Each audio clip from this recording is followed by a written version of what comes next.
Good morning. This committee will come to order. I want to thank my colleagues on this committee and our witnesses and everyone for joining us today for this important discussion about the state of affordable housing in America. Housing is a deeply personal issue, frankly, to all of us, I think, and frankly, to me as well. My brother and I grew up in poverty. I've said that several times. My mother did everything possible to keep a roof over our head and frankly to steer us towards a better life. I learned early on that housing is not just about having that roof over your head, it's really about the opportunity to build a better future. Owning a home has long been the pillar of the American dream, but for too many Americans today, working families today, that dream has slipped further and further out of reach. We must confront the reality that during the Biden administration, housing affordability reached record lows. Mortgage rates have grown by over 150% under President Biden, from just under 2.67% on average in January 2021 to 7% by 2024. Meanwhile, rents have surged by nearly 25% in that same time, putting more pressure on those unable to buy homes and forcing many into unstable living situations. Perhaps the most devastating statistic of all is that homelessness has hit a record high, an 18% increase in just 12 months, and a 30% increase since COVID ended. This raises an important question. Why do we continue to confront roadblocks despite massive government investment and support? The hard truth is government interference is perhaps more of the problem than the government resources are the solution. Spending trillions of dollars on the housing market is not the answer. Today, we will hear from leaders and experts about what needs to be done. We are honored to have with us today Eric Johnson, the mayor of Dallas, Texas. Go Cowboys. A local official who understands the challenges of housing at the community level. We have Lee Jelenic with us, the Chief Information Officer of United Wholesale Mortgage, who can speak to the impact of federal housing policies, and also Edward Glaeser, a respected academic from Harvard University who brings a much-needed perspective on the economics of housing, and Renee Willis, the interim president and CEO of the National Low-Income Housing Coalition. The good news is we have a diverse group of experts who can speak to the issue that impacts all Americans in a way that I believe will improve our ability as a committee to get things done, frankly, not even in a bipartisan fashion, in a nonpartisan fashion. This is about American people finding their path to the American dream and not about Republicans or Democrats scoring points or making points. Frankly, let's make a difference together. I look forward to your insights in discussing real, workable solutions to what most Americans consider a crisis. We need to take a different approach that embraces efficiency, deregulation, and getting the federal government out of the way. There are too many regulations at the federal, state, and local levels, in my opinion, having worked at all three levels of government, to actually building homes in the local communities, whether it's restrictive zoning laws, bureaucratic red tape, or misguided policies that drive up the cost of construction. Policymakers at all levels of government must take a hard look at what's really preventing the housing supply from keeping up with housing demand. That's why my legislation, the Road to Housing Act, seeks to make targeted reforms that will actually work. This legislation would reduce regulatory barriers, streamline the development process, and ensure that taxpayer dollars are used most effectively. I've seen firsthand from local communities that they are best positioned to address their housing challenges. The federal government should not dictate a one-size-fits-all housing program. Instead, we must empower states and local governments to adopt policies encouraging responsible development and increasing housing supply. Let's be clear. Housing should not be a partisan issue. Can't say that enough, because it's just about people realizing their version of the American dream, plain and simple. That's why I urge my Democratic colleagues to work with me and all of our members on the right in our approach to the Road to Housing Act. By working together, We can reverse decades of failed housing policies and bring about real change for tens of millions of Americans who need it the most. I look forward to today's discussion and working with my colleagues on both sides of the aisle to advance policies that will restore the American dream of homeownership and put more Americans on the path to success while closing the gap on wealth in this country. Thank you, and I look forward to hearing from our witnesses and our ranking member. Thank you, Mr. Chairman. I appreciate your holding this hearing. I know that you care deeply about addressing the housing crisis, and I hope we will be able to work together to lower housing costs for families. The crisis we face today is massive. We have a nationwide shortage of about 5 million homes. And these shortages drive up rents, they push home ownership out of the reach of millions of families. 40 years ago, the cost of a house for a Boston public school teacher was about 4.5 times their salary.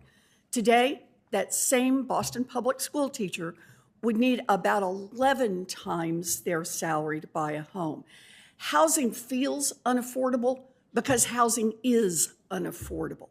We do not have enough housing, and nothing gets better if we don't build more housing. So, how do we increase the housing supply? Housing is local, but for decades, states and towns have fallen further and further behind. The federal government can be a good partner to help boost housing supply and to make the housing market work better for families. Fortunately, there is no shortage of good and in many cases bipartisan work done by members on this committee that would help get us started. And I just want to mention a few. Senator Smith has a bill with Senator Rounds, the Rural Housing Service Reform Act. It would help protect and expand affordable housing supply in rural areas. Senator Warner has a bill with Senator Crapo, the Scaling Community Lenders Act, which would help fuel more lending and investment in low-income and underserved communities. Senator Cortez Masto has a bill, the Price Act, which would help upgrade and preserve manufactured homes. She also has the Home Investment Partnerships Reauthorization and Improvement Act, which would help local communities finance new construction, home repairs, and other housing needs. Senator Van Hollen has a bill with Senator Young, the Family Stability and Opportunity Vouchers Act, which would give more families with young children access to safe and stable housing. Senator Reed has a bill with Senator Haggerty, the Homebuyers Privacy Protection Act, that would protect prospective homebuyers' personal information from predatory lenders. Senator Lummis has a bill with Senator Fetterman, the Whole Home Repairs Act, that would help homeowners and small landlords make essential repairs that keep homes safe and livable. Senator Gallega has a bill, the Housing Vouchers Fairness Act, that would help more families in high-growth states afford housing. Senator Blunt Rochester has a bill, the Reducing Regulatory Barriers to Housing Act, that would support state and local governments that want to update their zoning laws to build more affordable housing. Senator Warnock has a bill, the Down Payment Toward Equity Act, which would support first-time, first-generation home buyers. I'm glad to partner with Senators Warnock, Van Hollen, and Kim on my American Housing and Economic Mobility Act, which would help build nearly 3 million new affordable homes and lower rents across the country by an estimated 10%. There are different approaches we could take to help address the housing crisis, but ideas like these should get us started, and I hope we can consider these and other bills as our committee looks forward to passing meaningful housing legislation this year. I just want to close by mentioning the assault on HUD. In the past few weeks, HUD Secretary Turner and Elon Musk's Doge have frozen affordable housing development projects across the country. They have also made it easier for landlords to deny people housing because of a disability or how they look, and they have rolled out plans to lay off half of HUD's workforce. These actions will make it harder, not easier, for families to access housing, and they will raise housing costs. If the federal government is going to be a good partner to local communities to address the housing crisis, we need a well-resourced and well-staffed HUD. Thank you, Mr. Chairman. Thank you, Senator Warren. We will now hear from today's witnesses. We'll start with Mayor Johnson. You are now recognized for 5 minutes. Thank you, Mr. Chairman, and distinguished members of this committee for the opportunity to speak to you on the critical issues of homelessness and housing affordability in our country. My name is Eric Johnson, and I have the honor of serving as the 60th mayor of Dallas, Texas. I was born and raised in Dallas. Growing up in low-income household, my family bounced around between cramped apartments and small rental homes, and I know firsthand what housing insecurity feels like and how important stable housing is for families. It's true that in Dallas, we've made some noteworthy gains in addressing both homelessness and housing affordability. Last year, we effectively ended veteran homelessness by ensuring that any veteran who falls into homelessness is housed within 90 days. This achievement means that in Dallas, the men and women who served our country are treated with dignity. But honestly, I don't want to spend the time so graciously allotted me by this esteemed committee bragging about what Dallas has done right. Instead, I want to try to help this committee understand what I've learned about both homelessness and housing affordability from serving on the front lines as the mayor of America's 9th largest city. Over the past 6 years, I've come to understand that two major misconceptions stand in the way of real progress. If we don't correct these misconceptions, we will never move the needle on chronic homelessness or housing affordability in our nation's cities. The first misconception is that housing affordability is the primary driver of chronic homelessness. Homelessness is a complex issue, and affordable housing is a critical component of the solution. However, the overwhelming majority of the chronically homeless are not living on our streets because of housing affordability. They're doing so because they struggle with serious mental illnesses, drug addiction, and psychological and behavioral disorders. Chronic homelessness is primarily a public health issue, but we're not addressing it as such. It is not primarily a housing affordability issue, and it's not even a public safety issue at its core. Although we can and should enforce local laws prohibiting camping in public spaces and in public buildings, we cannot arrest our way out of chronic homelessness. We must shift our focus toward thinking about chronic homelessness more as a public health issue and less as a housing or public safety issue. The second misconception is connected to the fact that many discuss and even shape policy related to housing as though it is not a market, when it in fact is. Like in any other market, housing prices are determined by supply and demand. Therefore, the most effective way to bring down housing prices is to encourage the private sector to increase home building throughout the United States, but particularly in cities like Dallas, where we see unprecedented demand for our existing housing stock because of our economic growth and success. Now, keep in mind, government itself is not an effective housing developer, but what government can do is step aside, cut the red tape, and encourage the private sector to build more homes faster. In Dallas, we have shown that reducing barriers to home building works. We've cut permitting times, streamlined zoning, and worked with private developers to increase housing starts. Over the past few years, we've prioritized efficiency, and as a result, we slashed the median time to issue a residential building permit from 68 days in 2022 to just 8 days in 2024. This expedited permitting process has enabled developers to bring new housing to the market more quickly, helping us to meet the skyrocketing demand for housing in Dallas. I strongly believe that the most effective thing Congress can do to make housing more affordable for everyday Americans is not to create yet another federal program that pours millions of taxpayer dollars into subsidizing the already robust demand side of the housing equation. What I need right now, as the mayor of Dallas, the heart of the fastest growing metropolitan area in the United States, is for Congress to reframe the narrative around homelessness and housing affordability by correcting the misconceptions that I've just discussed. Thank you very much for the opportunity to speak to you, and I look forward to doing the very best I can to answer any of your questions. Thank you, Mr. Chairman. Thank you, Mr. Mayor. Mr. Lee Jelenic, good to see you again. Thank you for being here and sharing your knowledge as well. You're next. Chairman Scott, Ranking Member Warren, and distinguished members of the committee, thank you for inviting me to appear at today's hearing. My name is Lee Jelenic, and I am the Chief Innovation Officer at United Wholesale Mortgage. United Wholesale Mortgage started in 1986, and we have grown to 9,000 team members who come to work every day at our state-of-the-art headquarters in Pontiac, Michigan.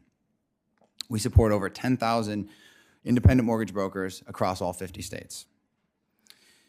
Since 2022, we have been the #1 overall mortgage lender in the U.S.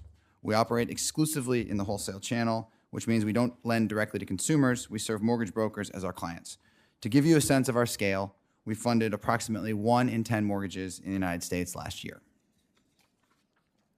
Homeownership remains to be the most significant source of financial stability for American families, and United Wholesale Mortgage, as the largest mortgage lender in America, takes seriously our responsibility of maximizing the accessibility and availability of financing so that more people can achieve the dream of homeownership. While the system to facilitate mortgage financing is functioning today, there are some clear and actionable ways to improve the status quo. But before turning to the solutions, I would like to first highlight 3 significant headwinds to making homeownership more attainable: interest rates, supply, and costs embedded in the mortgage process. First, I will address interest rates. For the past 3 years, consumers have been facing interest rate sticker shock. To put this in perspective, there are over $2.5 trillion worth of mortgages at a rate at or above 6% in our country today. And that is most of the loans originated in the past 2 years. This compares to rates that were between 2 and 5% from 2020 to 2022.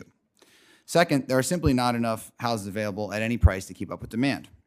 The short supply in combination with higher rates creates an environment where homeowners stay put in their homes longer than the typical 7 to 9 years. We call this the lock-in effect. With people locked in their homes and not moving up like they normally would, new home buyers are frozen out of the market. Third and finally, there are opportunities to reduce the costs embedded in obtaining a mortgage that do not involve lower credit standards or risky underwriting. Rather, all it requires is an embrace of technology and data available to market participants today. To address these challenges, Congress, FHFA, and HUD can act with purpose and urgency to improve mortgage affordability. First, we believe some competition between the 2 GSEs is necessary to increase the responsible flow of credit and achieve greater efficiency and affordability in the mortgage process. Policymakers should reevaluate any FHFA-imposed rules that prevent the GFEs from competing with each other, specifically on volume and innovation. One example of an FHFA conservatorship policy that has stifled innovation is FHFA's New Activities Rule. It significantly curtails the GSE's ability to seek opportunities for innovation and keep up with the advances made by well-run lenders in the private sector. When the GSEs compete under the watchful eye of the regulators, they can offer better products and policies, often through pilot programs, to attract lenders who ultimately pass these benefits on to borrowers. For lenders like UWM, competition among the GSEs via pilot programs and innovation means our advances in technology can ultimately be accessed by more Americans. Secondly, we need to streamline the mortgage process without increasing homeowner, lender, or systemic risk by allowing innovations in technology to replace traditional paper-based processes. One such area is title insurance. Some solutions have been introduced to the market. Mortgage lenders and the GSEs must be incentivized to further innovate. Another area ripe for technology and database improvements are appraisals. By increasing the adoption of virtual appraisals and appraisal waivers, modern data and analytics can be used to save consumers money. And as a final example, more competition between the GSEs could also have the effect of incentivizing the credit bureaus to compete not only on price, but on accuracy, reliability, and consumer accountability.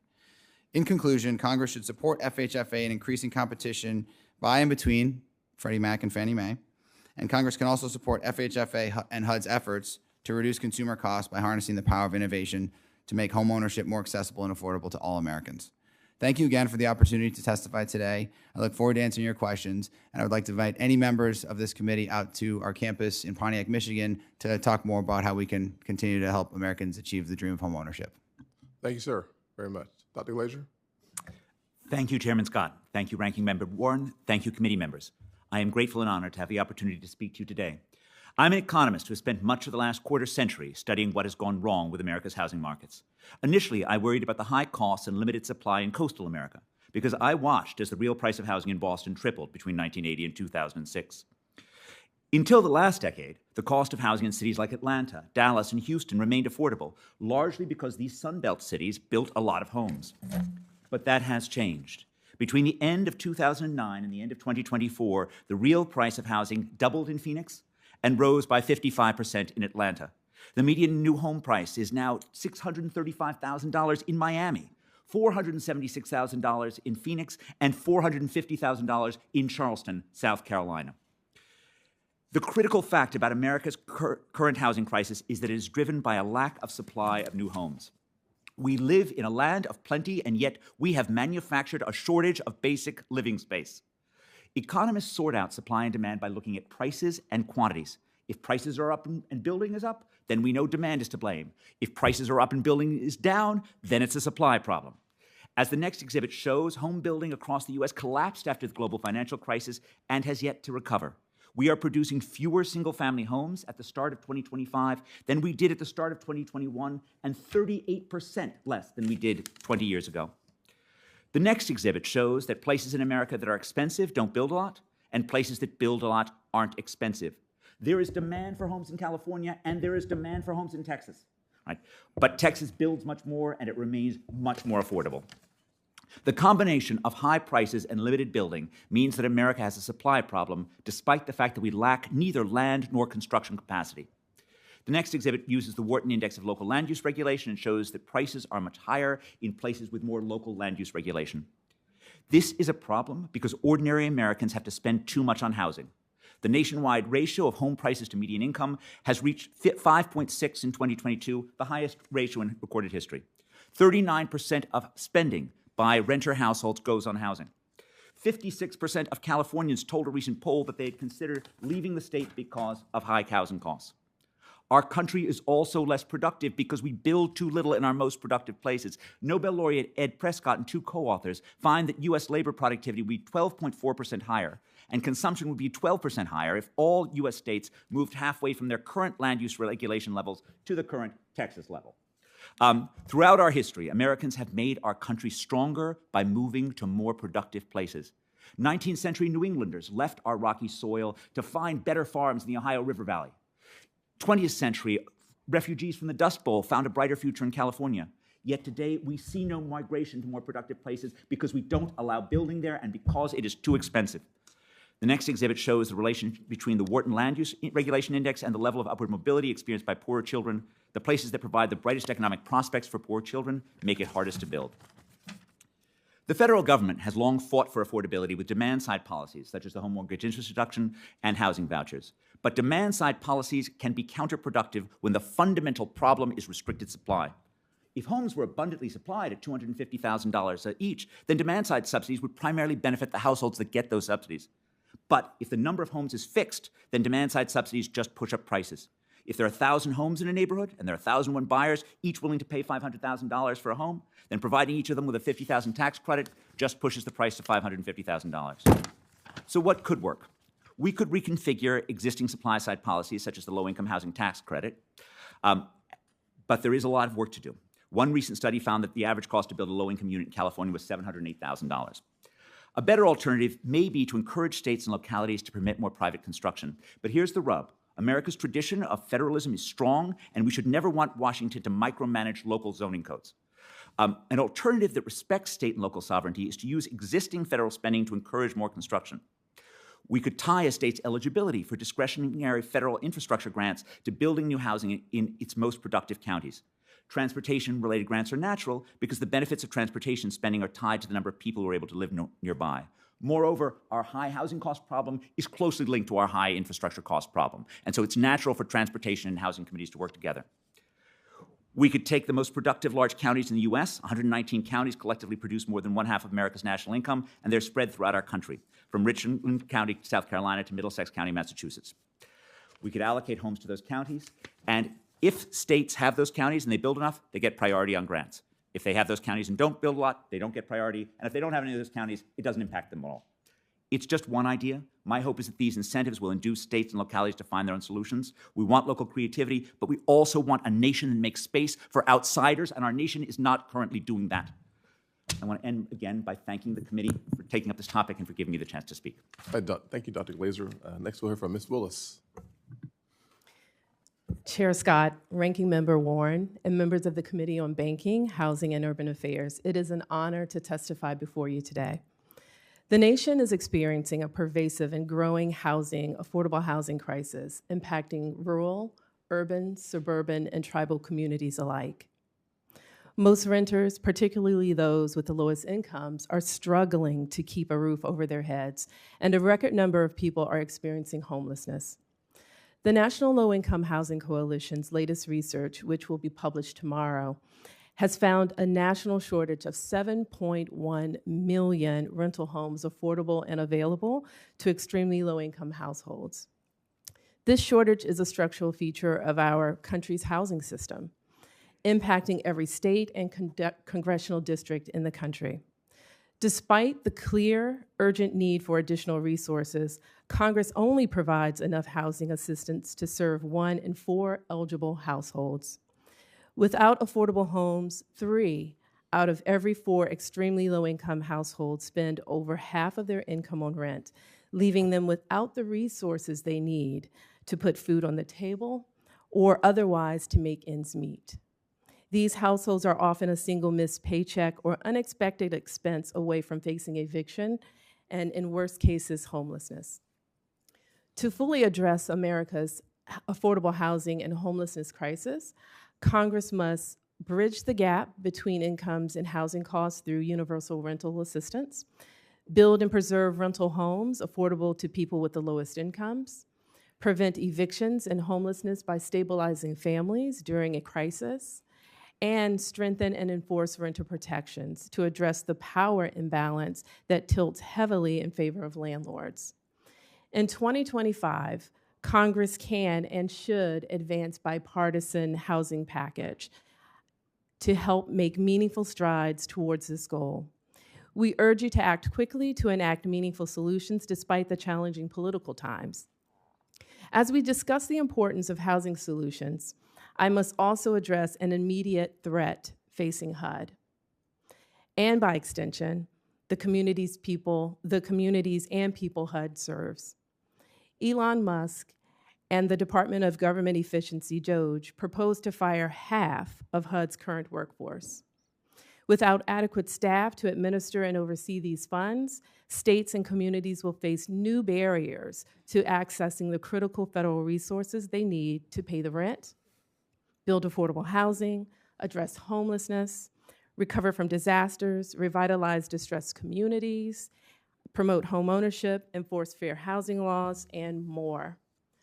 Rather than improving efficiency, such drastic staffing cuts at HUD will cause significant harmful and costly delays and will worsen America's affordable housing and homelessness crisis, as well as its significant disaster recovery needs. Delays in accessing federal resources will slow down affordable housing construction and drive up development costs, slow recovery after disasters, and cause organizations that rely on federal funding like homeless services agencies to limit services or close their doors altogether. We are also deeply concerned about DOGE's efforts to unilaterally withhold funding approved by Congress and terminate contracts. Funding for homelessness, fair housing, technical assistance, and capacity building have been wrongly withheld or canceled. Unless this funding is released soon, it could cause irreparable harm. Victims of discrimination will have no way to enforce their rights under the law, and shelters may have no choice but to close their doors and turn unhoused people onto the streets.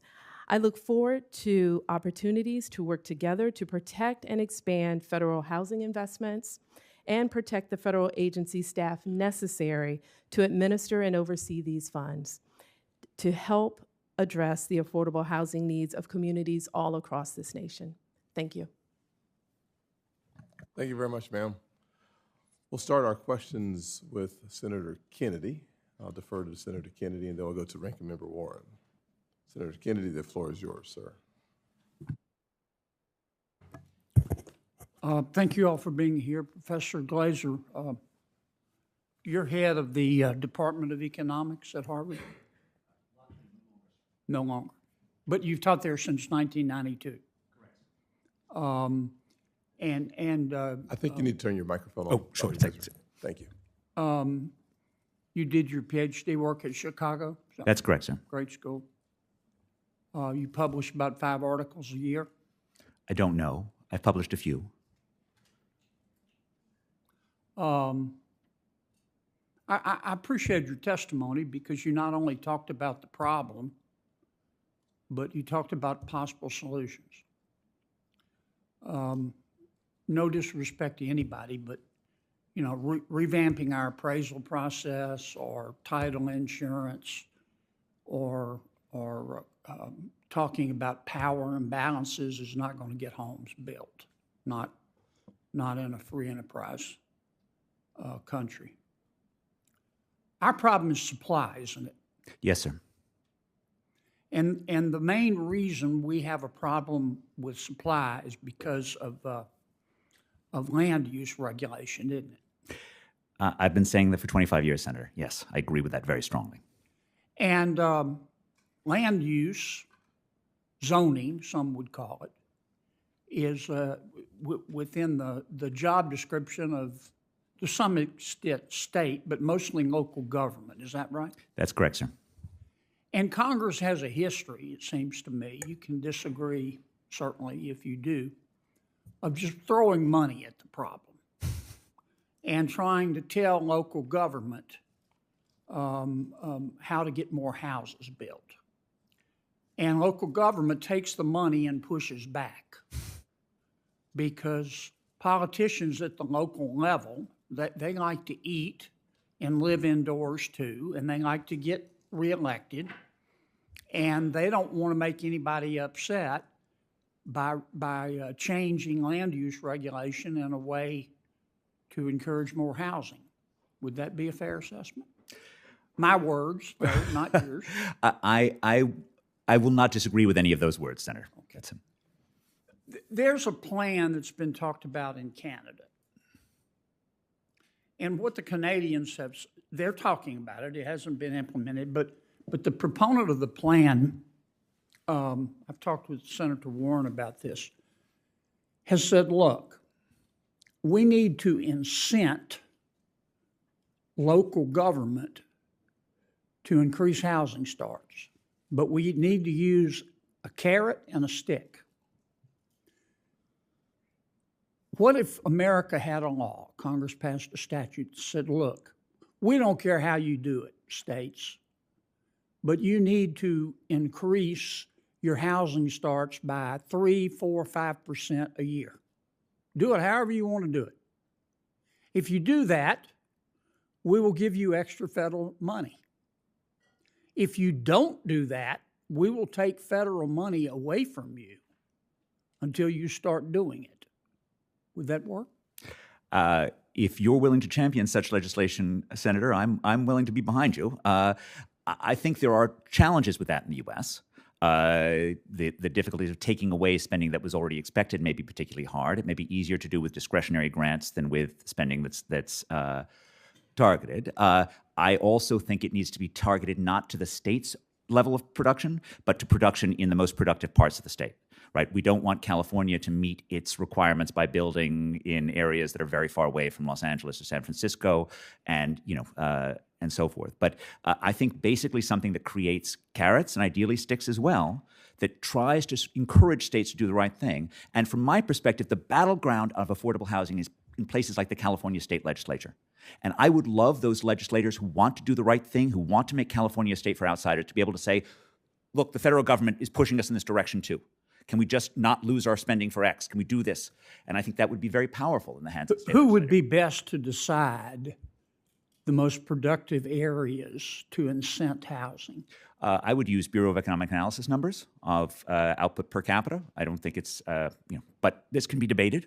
We can lots of people. I would not hand it over to an agency though. I would put it directly in the legislation. Do you think our problem in America with housing is caused by a power imbalance? I'm not sure I know what that means. Me Senator. neither. Me neither. Thank you. Thank you, Senator. Thanks, sir. Ranking member. Thank you, Mr. Chairman. So I think we all agree here. We need to build more housing. Housing for seniors, housing for students, housing for veterans, for renters, for first-time home buyers, for families in rural areas, for families in cities. Housing for pretty much everyone who isn't already rich and doesn't already own a home. And there are a lot of drivers behind the housing shortage. It's a reason why we need to use a lot of different tools, I think, to expand how we approach housing. Factors driving the housing shortage, it seems to me, include outdated building codes, local land use restrictions that prevent new housing from being built.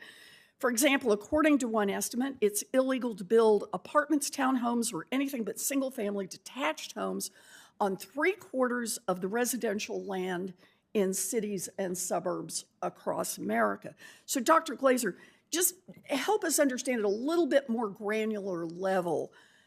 Walk us through the problem about local restrictions and how they, like exclusionary use or zoning or building codes, and how they drive up the cost of housing. So there are 1,000 different ways to say no. And in Greater Boston, which you know as well as I do, I have spent a lot of time studying NIMBYism in its different forms. And it starts by making it hard to manufacture at scale.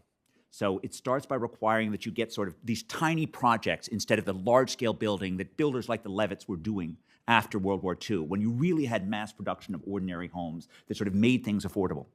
You get smaller projects. Then you get smaller projects that take 2 years to get approved. I mean, I'm amazed by 8 days. I'm just amazed by, most of our people are talking years. And the rules become so specific for particular towns. Forgive me for being Massachusetts-oriented. I know one builder who will not build outside of Lexington, Mass. Right? All of his skills are in Lexington, Mass, and he will not cross. And this is a small town, right? And just in general, just the difficulty of moving anything. Now, in Massachusetts, we do have a tradition of a state override. I mean, we have Massachusetts Chapter 40B, which allows an override for certain types of affordable housing projects. The last thing I would say is that 40B is the right model for other states, but it is a model that has been helpful in Massachusetts. And so this tradition of sort of fighting back and forth between state and local is a really important thing. Okay, I think that's a really important thing to focus on, where the problem lies. And look, our job is not to tell local governments what to do, but we do have a responsibility to be a good partner to communities that actually want to build more housing and more housing that we need. So I have a bill right now with Senators Warnock and Van Hollen and Kim. It's called the American Housing and Economic Mobility Act, and it creates a competitive grant program. So it's the carrot end of the spectrum, and says that if a community will lower the cost of housing and actually produce more housing, then we'll put money on the table for other costs that come along with that. You can use it to build new elementary schools or new roads that you may need, or a new sewage plant that you may need, all of it supporting this housing. With Senator Kennedy, what we're working on right now is carrots and sticks, if that's what's needed here. But let me just ask, I think that Senator Kennedy was asking, but I want to be sure I've got this right. Dr. Glaeser, do you think that's a way to expand supply? I think that policies that nudge states and localities towards permitting more housing, to allowing the genius of American industry to get to work and build homes for ordinary Americans, I think those are very good policies for you to consider. Okay, yes. And let you get in this as well, Ms. Willis. Do you think that this is a way to be able to expand supply? Absolutely. Looking at your American Housing and Economic Mobility Act, absolutely, because you talk about the carrots, and there's definitely that in that bill, because you're incentivizing. There's an opportunity to incentivize and encourage better zoning practices. And from what I recall, there's also that competitive program that could really create a race to the top. Because, zoning reform is best handled at the state and local levels.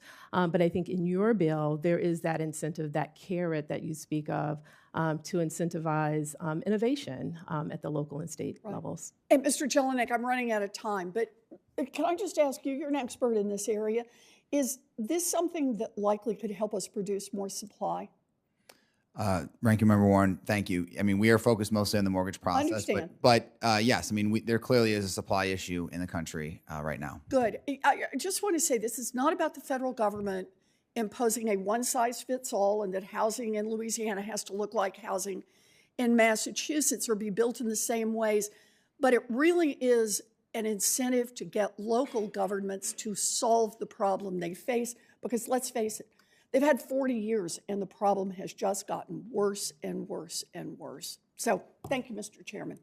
Look forward to working with you on this. This is an exciting time for us to have a nonpartisan conversation about solving needs in our country. I wish we would do this more often around every committee in the Senate, frankly, and in Congress. For those of you perhaps not aware, I spent 13 years, 6 months, 7 days, and 12 hours on local county council. And so,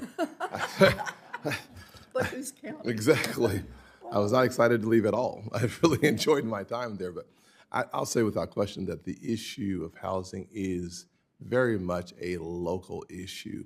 And frankly, while the state legislature can do some good, it's those communities who really have building caps that distorts the market in extraordinary ways. The way that they use their zoning laws and density requirements is in fact what has exacerbated the problem from California to New York and beyond. How does that happen? Well, your local communities decides they don't want anybody else moving in. It's like not everyone wants a wall built, but we're building this virtual wall outside of certain communities by saying we're not going to allow for any high density construction in these areas. And you add that on top of the construction cost and 7% interest rates, you have destroyed the local housing market.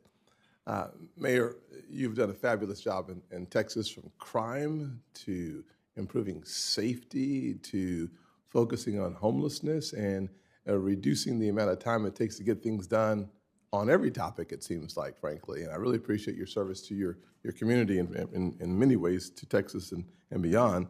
Can you talk about how you would address the issue from a zoning perspective, number one? Number two, compound question here, is the homelessness crisis is something we should all be passionate about. An 18% increase with record dollars being spent through HUD to address homelessness, and yet the problem gets worse. It's almost as if the more money we put out there, the worse the problem has gotten.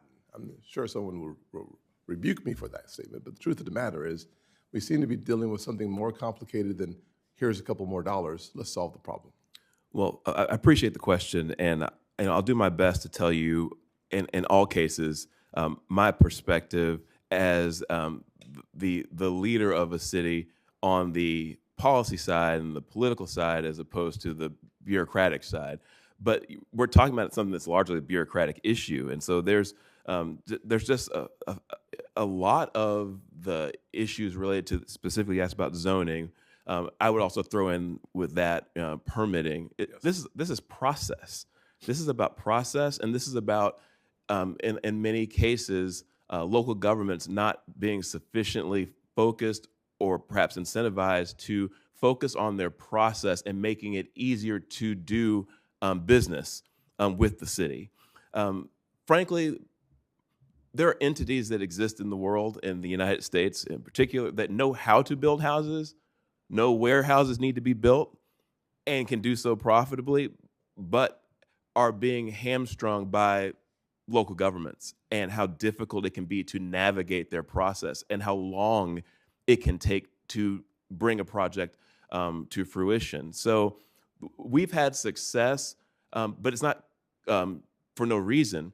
I've had to really lean in over the past 6 years with the bureaucracy. Our bureaucracy is headed by a city manager in Dallas, but I've had to really impart upon them just how important it is that we prioritize getting down these permit wait times. This didn't just happen on its own.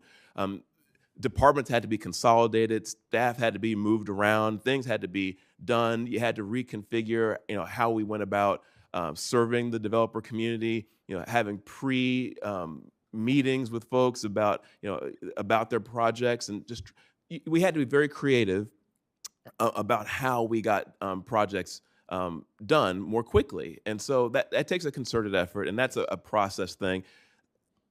I'm talking to the United States Senate right now, and so the question I think I want to not address here is, what can you do to help with that? I mean, I think we need some form of change in conversation around this topic of housing, because I think we get confused, frankly, and think that housing somehow is something that we, as the local level, can just determine the price of, and that there's nothing that,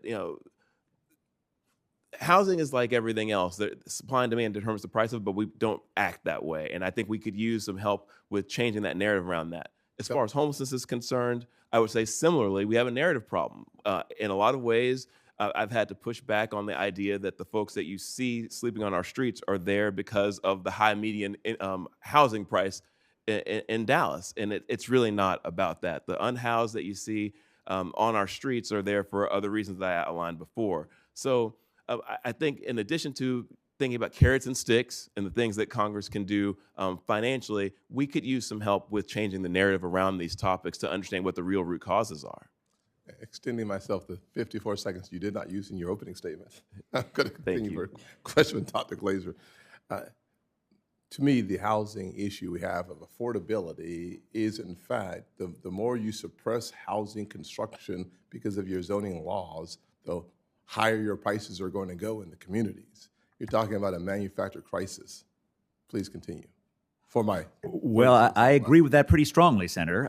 So thank you for taking this up. I think this is exactly right. I mean, America is full of land, right? We are an abundantly rich country. This is not necessary. We did this to ourselves. We did this to ourselves by stopping the natural genius of American builders, by restraining them over and over again, by making it impossible to figure out new ways to build. Just look at what's happened to productivity in the construction industry. Every other industry, right, it soars. Construction has stagnated. It has stagnated in part because our projects are tiny, which means that our firms are tiny, and firms that have 4 people, 6 people don't have research and development departments. There was a time when construction was just as dynamic as every other industry, but because of this web of local land use regulations, it is no longer so. Thank you, sir. Senator Kim is next. Thank you, Chairman. Thank you to the 4 of you for coming on. Mayor Johnson, I wanted to just start with you. In between fiscal year 2023 and 2024, your city received more than $31 million in federal funding through 4 grant programs. One of them was the Home Investment Partnership. I'm not too sure how much you're aware of how all that was used, but I wanted to see whether or not you're able to speak to whether or not that was helpful and important for your city in terms of understanding how to address the issue of household building of homes. So over to you. So I can't speak specifically to exactly what those funds went to in terms of directly contributing to the number of housing starts that are attributable to that over that period of time. But what I will say is this, in a more general sense, I think there's a whole long list of federal housing programs that we've used over the years. Mostly focus on the construction of multifamily and rental housing units that I think we've sort of learned over the years that they're just not that efficient at delivering at the end of the day the number of housing units that we need to move the needle on affordability. So I don't want to say that these programs don't work. I want to say that it depends on how you define working. I think when we look at creating housing year over year in Dallas, using some of these programs in the 3,000-4,000 unit type of range, when you have the need for maybe 50,000, 60,000 or so units, it's just not enough. And so I think what I want to emphasize to the committee, and I definitely appreciate the opportunity to be here to speak to this, is it's not about the fact that these existing programs are unable to create a housing start.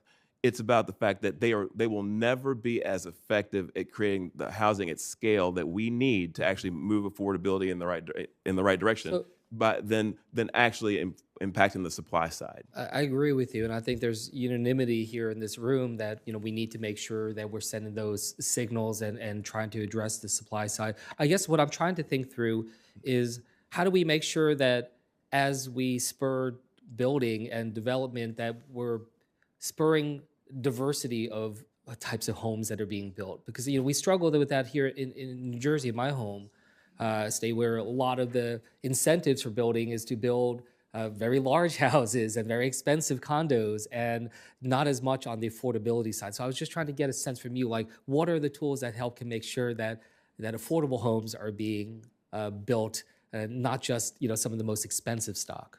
Right. Well, again, I think this is where I have a philosophical difference with some folks about whether or not you can just set out to build an affordable home without getting involved in the market in ways that are counterproductive.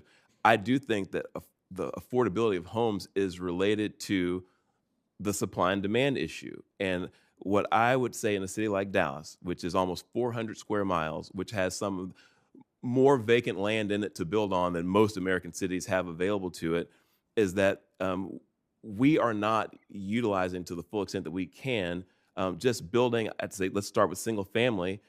We could be building a lot more single family that would drive down the cost of housing for everyone, without setting out from the outset and trying to artificially cap the cost of it and saying, this will only be, we'll only let someone charge someone X amount of dollars to pay for a house like this. I don't think that those types of programs work long term. At some point, the house turns over and it stops being an affordable house, even if you set out from the outset for it to be one. The only thing that works long term, I truly believe at this point, having lived this now, is to have a build, baby, build attitude towards housing in your town. We're being inundated by Californians and Chicagoans in Dallas, people who are coming because we're being economically successful. And it looks like a bargain to them, all of our housing stock, but it's driving up the median cost for people who are not used to paying that. And I think that the approach we need to take is one that is more market-based and that unleashes the potential of the private sector to build more on our unused land, which there's a lot of. Great. Thank you, Mayor. I yield back. Thank you, sir. Next will be Senator Realms. Thank you, Mr. Chairman. First of all, thank you to all of you for coming and visiting with us today. I think the one thing that we hear time and again, regardless of if you're a large community or small community, is the need for appropriate housing.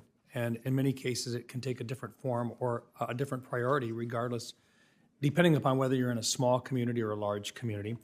But at the federal level, we need to be able to look at multiple types of programs that might be available to assist in incentivizing the development of new housing.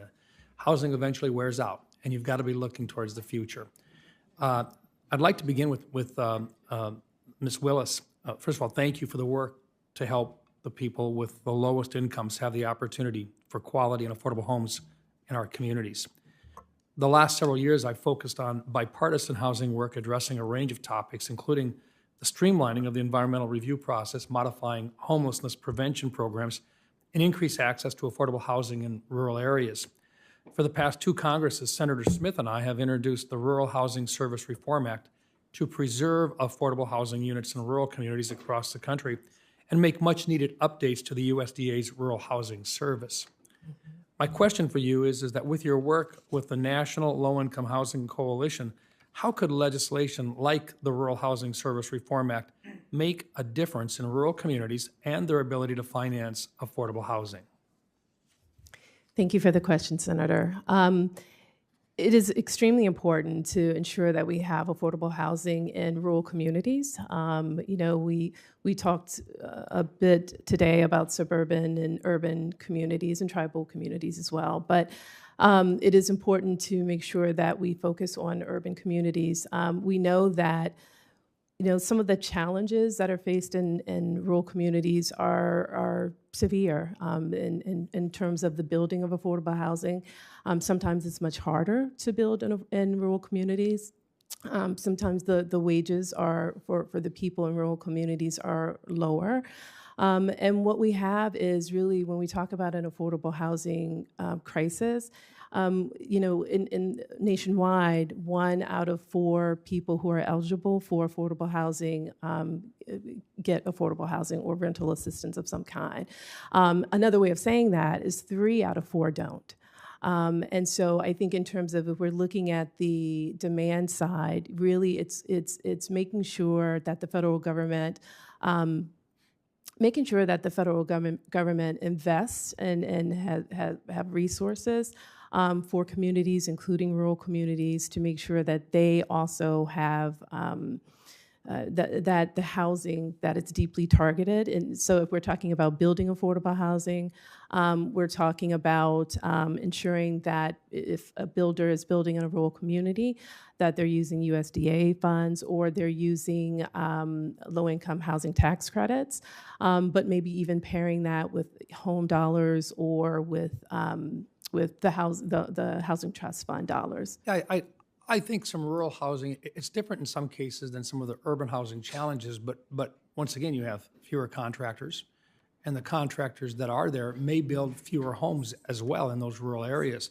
Just curious, excuse me, who are going to be the individuals hit hardest by the expiring USDA mortgages, and what could that mean for available workforce housing? I mean, it sounds like a weird offset, but literally, as these mortgages expire, things happen to those programs. Can you talk a little bit about that? Yeah, they do.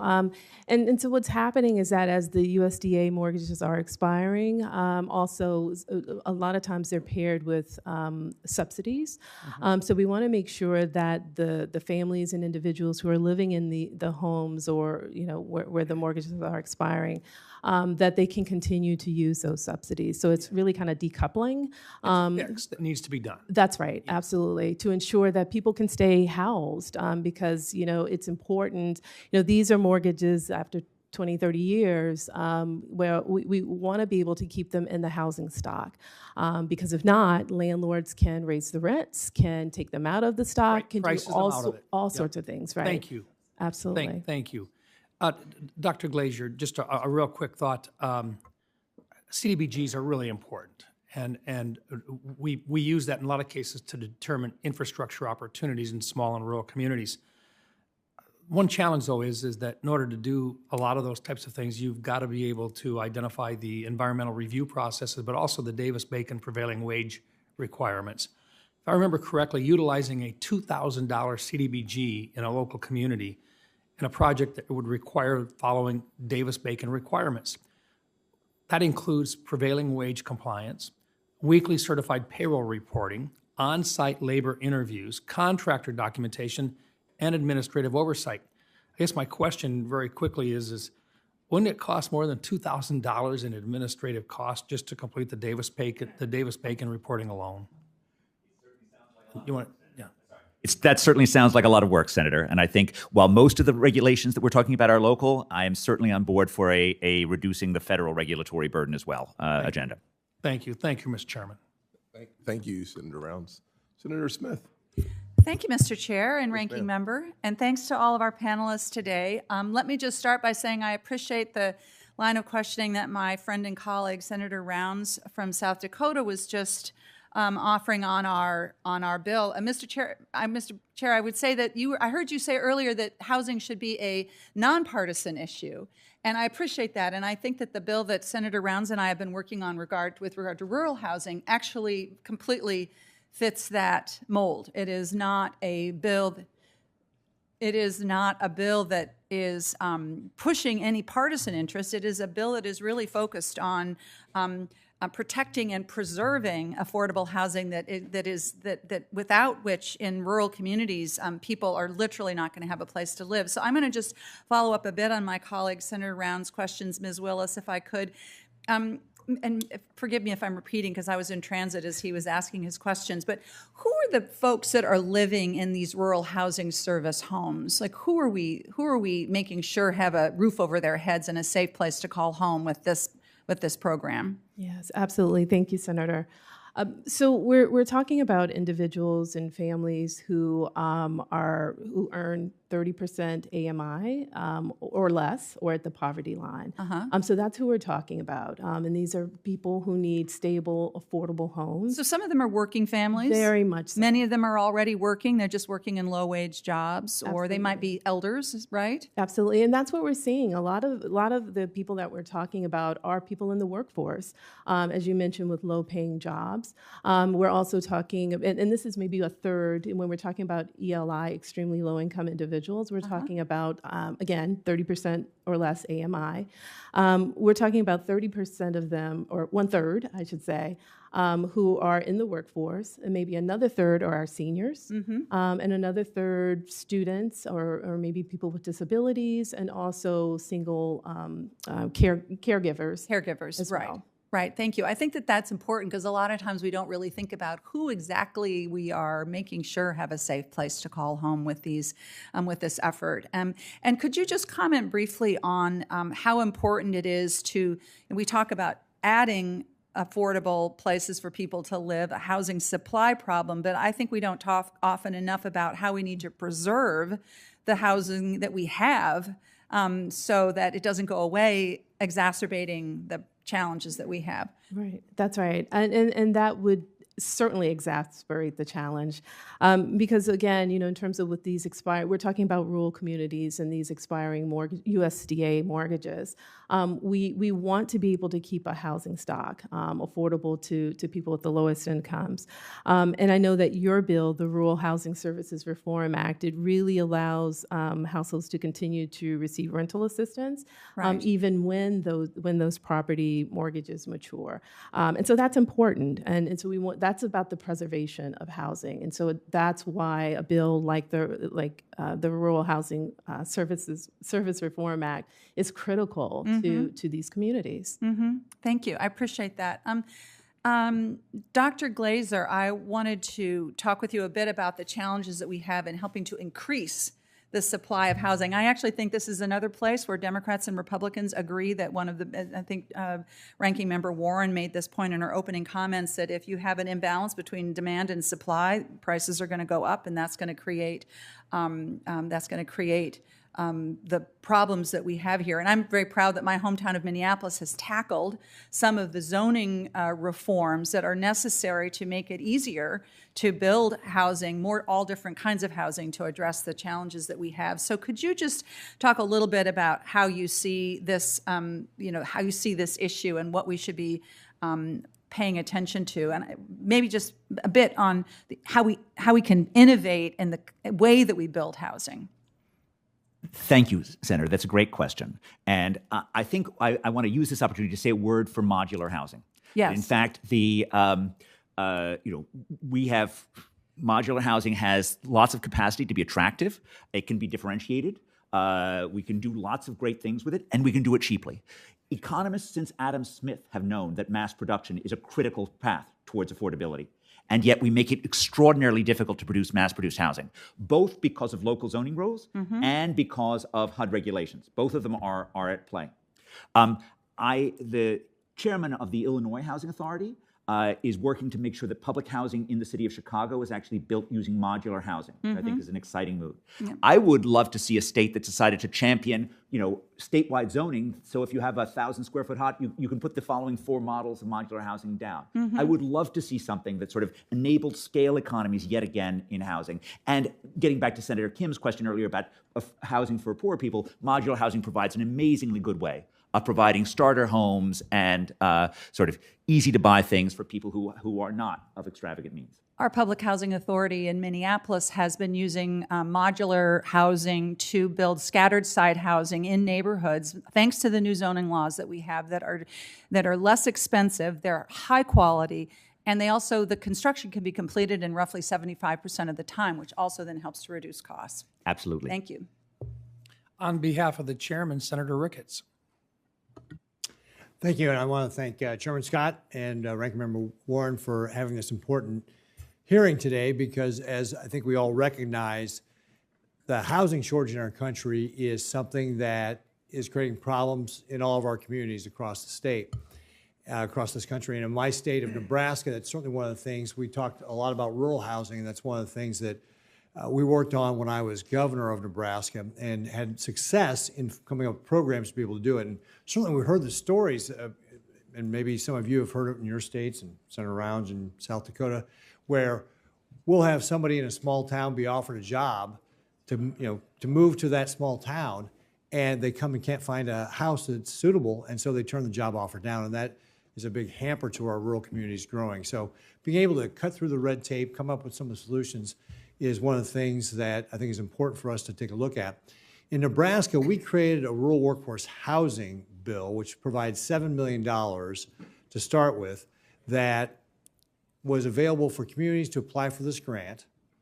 And then the way most communities end up using it was creating this grant to basically create a revolving fund so that developers would be able to get a low interest loan to be able to come to a rural community and build houses that would then be available for that community and then repay that loan so it could go back to the community and be loaned out to the next developer down the line.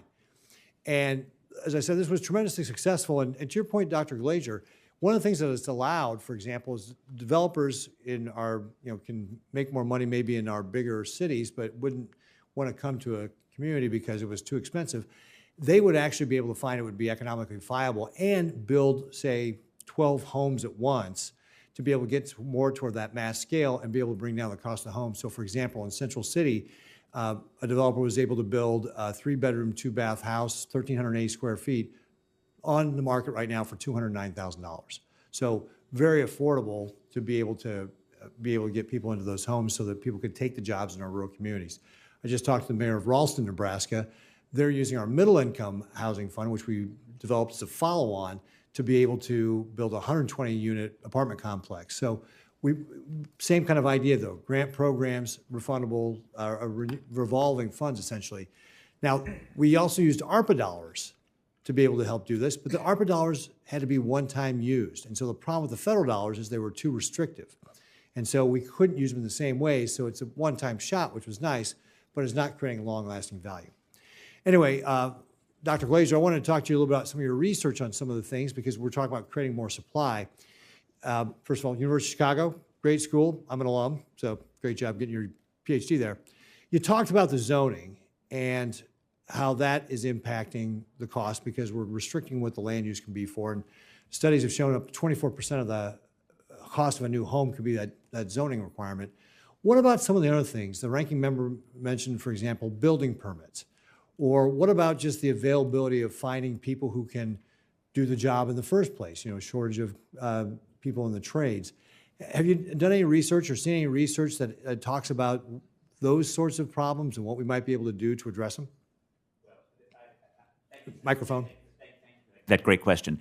Let me differentiate between the two ideas that you put forward. First of all, permits are a local government issue. They're really important. Time to permit is really important. I think the sort of nudging against local legislation that we've been discussing would be helpful with those as well. If we put an expectation that states are going to have to build in their most productive counties in order to have access to certain discretionary spending, those local counties are going to have to figure out how to get their permitting faster, right? They're going to have to move themselves down from a 7-year process. The workforce is different. I think that there is a role at particularly the state and local level, but I'd be open for a federal program if it were well constructed to do more vocational training for lots of places in the U.S. I think in many cases, sort of smart vocational training that wraps around existing education provides an exciting option. But again, I'd like to see that legislation in place before I endorse it. I'd like to know how much money we're talking about, and I'd like to see evaluation of the programs. Part of the beauty of vocational training is you can pay for performance. You don't need to pay the person unless they've actually learned how to become a plumber, learned to become a programmer. There is a question as to whether or not something about the global financial crisis permanently broke the construction industry. I don't believe that. It is true that we're down about 200,000 people as a whole, but we're up 100,000 in remodeling. So in some sense, what excessive regulation has done is we've changed us from being a nation of builders to being a nation of remodelers, because the permitting process is easy for remodelers. But in the cities that build, like for example Dallas, Texas, they're right back where they were before the global financial crisis. So I think it is possible to get the people back, but again, as a strategy to think about in a holistic human capital strategy, thinking about a little bit more in vocational training, I think that's worth doing. Great. Thank you very much, Dr. Glaeser. Yield back. Thank you, Senator Reed. Thank you very much, Mr. Chairman, and thank you for your testimony. Ms. Willis, back in 2008, I helped create the Housing Trust Fund, which is designed, as you know, to expand housing for people who can desperately looking for housing.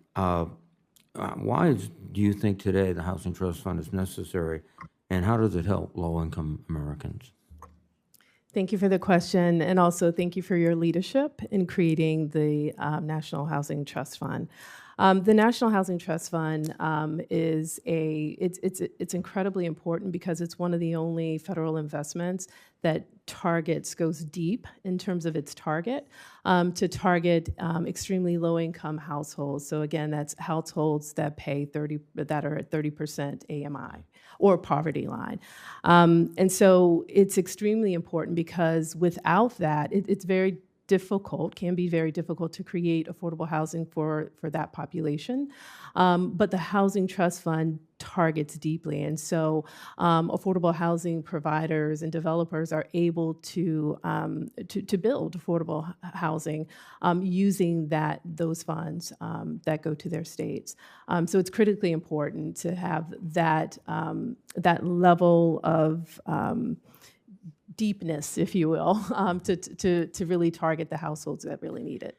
And affordable housing. As you probably know, we've put in legislation that would expand the resources of the trust fund to reach, we hope, 3 million affordable homes. Mm-hmm. And I think, again, everyone on the table has said demand is one of the key constraints, and this would really accelerate demand. So I hope we can make some progress on that. There's another program that I think is very useful, and I'm very proud to have joined Senator Britt, my colleague from Alabama, to introduce the Helping More Families Save Act. And essentially, that's the Family Self-Sufficiency Program. Mm-hmm. And I've seen the results myself. We're meeting families who, because of this program, they can put money away, save it up, and eventually move out and move up. And we hope that we can get this passed this year. So have you seen evidence of that program and how well it works? Oh, absolutely. And so we certainly do support and have supported the Helping More Families Save Act. And again, thank you for your leadership on that as well. Because it is important for, it essentially helps renters living in HUD-assisted housing to save more of their hard-earned income to boost their financial stability. And so we've seen it help countless families across the country. But it really just helps families, to save more rather than paying those higher rents. They can put the extra payments into an escrow account that they can use, for mobility or to invest in their future. Thank you very much. And Dr. Glaeser, Senator Loomis and I have another piece of legislation, which is the Property Improvement and Manufactured Homes Loan Monetization Act. But it would help families access financing for manufactured housing. And could you just generally give us an idea about how manufactured housing and ADUs support housing supply and affordability? Absolutely. Thank you for the question, Senator. Yes, ADUs are one way in which communities that are averse to sort of large-scale projects can still densify.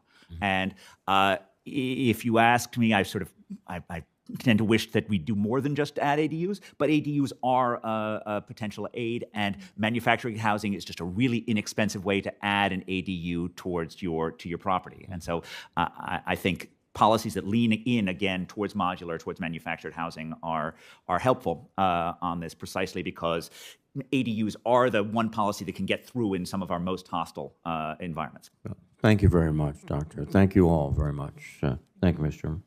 Senator Reid, thanks for being a good example of that nonpartisan approach with Senator Britt on so many important issues impacting everyday Americans. Well, I'm just sad that you're not working with me yet, but next time if you want to get something done, you find a very talented woman, and we have them right here. We have lots of them. Yeah. Our committee's full of them. Yes.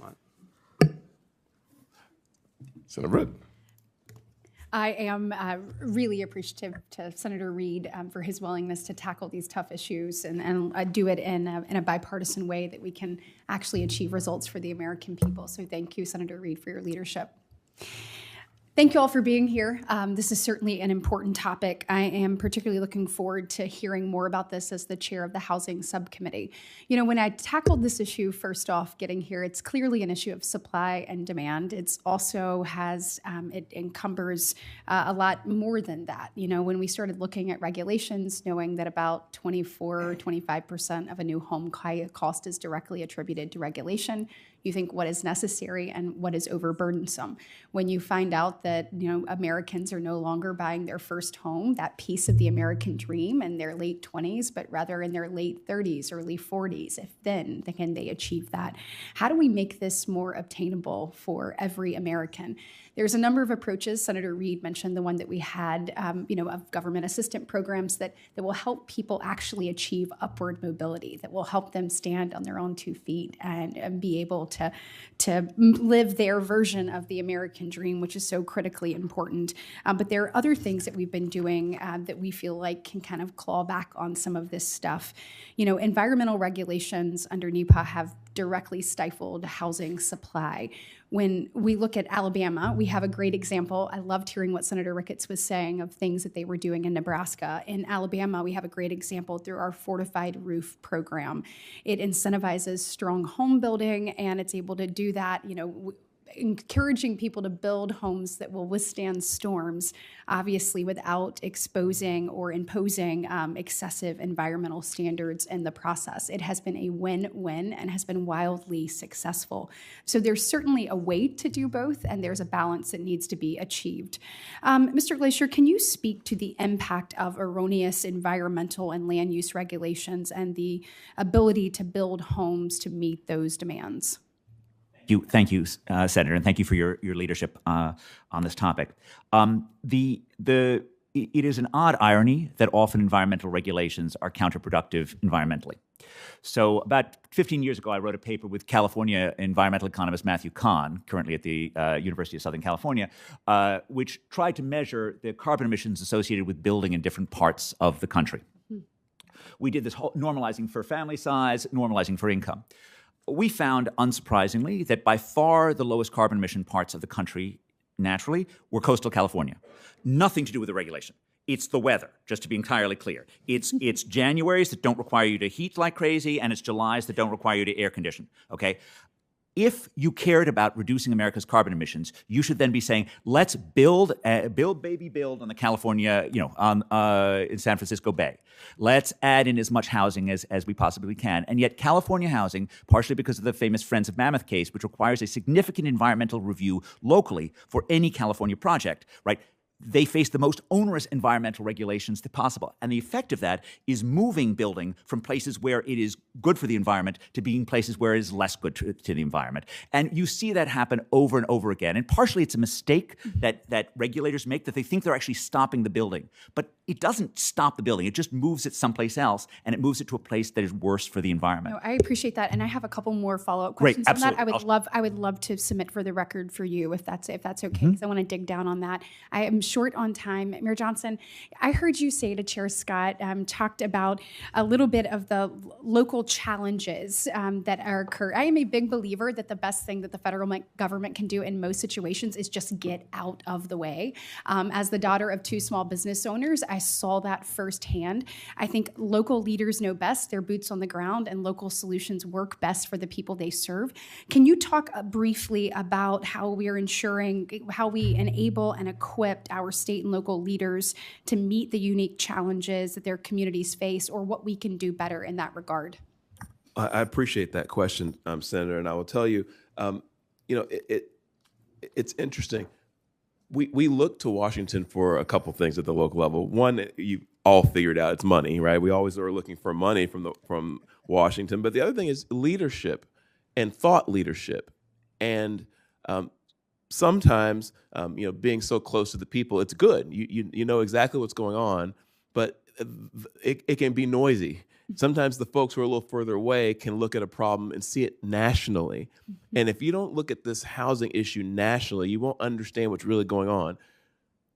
At the city level, we are competing with our other cities for people, institutional investment. We want corporate relocations. We want jobs. We want higher education institutions. We're competing for those things. So as a mayor, my job is to try to make Dallas as awesome as it can be, and make the quality of life as high as it can be. The result of that, when I'm successful, is pressure on my housing market, because we're not building enough houses, new ones, to add to the housing stock fast enough. The new folks are just adding pressure to the market in the form of more demand in terms of people and what they're willing to pay for it. They're more well compensated. Again, like I said, they're coming from the coast, and our housing market looks like a bargain to them. So what we need from, I'm saying this over and over again because I was very honored to be asked to be here today. We need the understanding of Congress that this is a problem that has to be attacked nationally, because we're just pushing the issue around. We really do need to have a build, baby, build approach to housing. And in addition to the leadership, that we were looking for from our friends here in Washington, it's not always about coming and asking for money per se in the form of a new program, but there are ways that, and it's above my pay grade, I'll let all of these wonderful pieces of legislation I'm hearing about figure out how to incent us to do what is within our purview. I would be run out of any room back home or in any group of mayors if I didn't say that we do believe that the zoning issues, the process and permitting issues are going to always be best handled at the local level. That does not mean, though, that you cannot attach, as I believe Senator Kennedy was implying, you cannot attach benefits to us doing things better in the right way. If you want to reward a city that reduces their permitting time and builds X, housing units per year that at a goal, at a rate that you set, I'm all for that. Dallas will jump in that competition. We would gladly enter that competition to increase our housing starts to attract some sort of federal benefit. But it's not a new program we're looking for. It's a change in the narrative.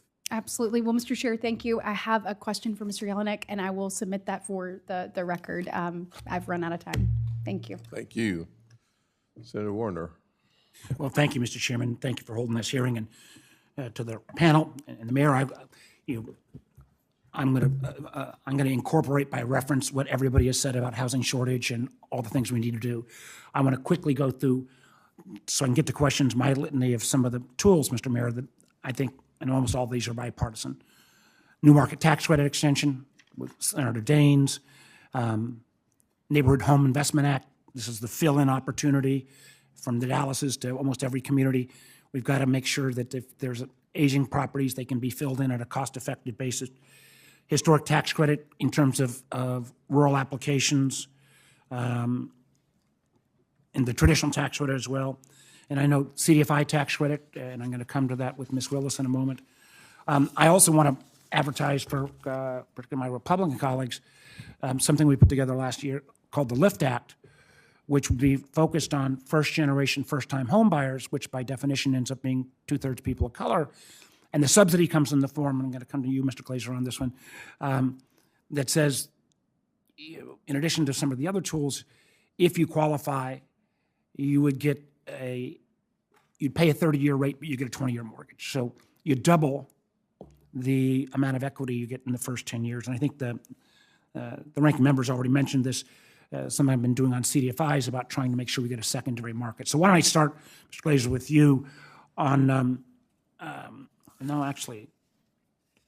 I was going to go to Mr. Jelenic. Could you speak to that idea of how we can try to deal with not just racial wealth gap, but the ability for first-time home buyers to build up equity with something innovative like the LIFT program? Senator Warner, thank you for the question. I am a little familiar with the LIFT Act, and I understand exactly as you explained it, where the consumer would get the benefit of a 30-year rate, but essentially have the ability to build equity as if it was a 20-year mortgage. I think we would really like to dig into this with you and it's products like this that get us excited. That again, whether it's a product like this or something else that's delivered without increasing risk or ability to repay, which this doesn't do either of those, and gets people on that path of achieving the American dream and getting that equity in their homes. I would love to explore further, but yeah, we would definitely be supportive of something like that.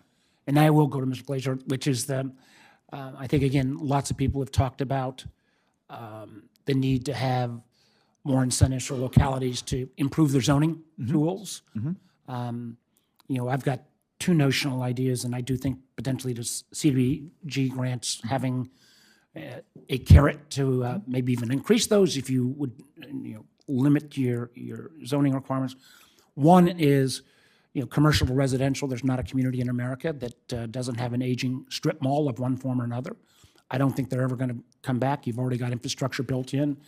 How we could use that tool, but to really incent those conversions, number one. And then number two, and I think some other folks may have raised this, but how we can actually work with religious institutions. I mean, lots of churches, synagogues, mosques who have lots of available land.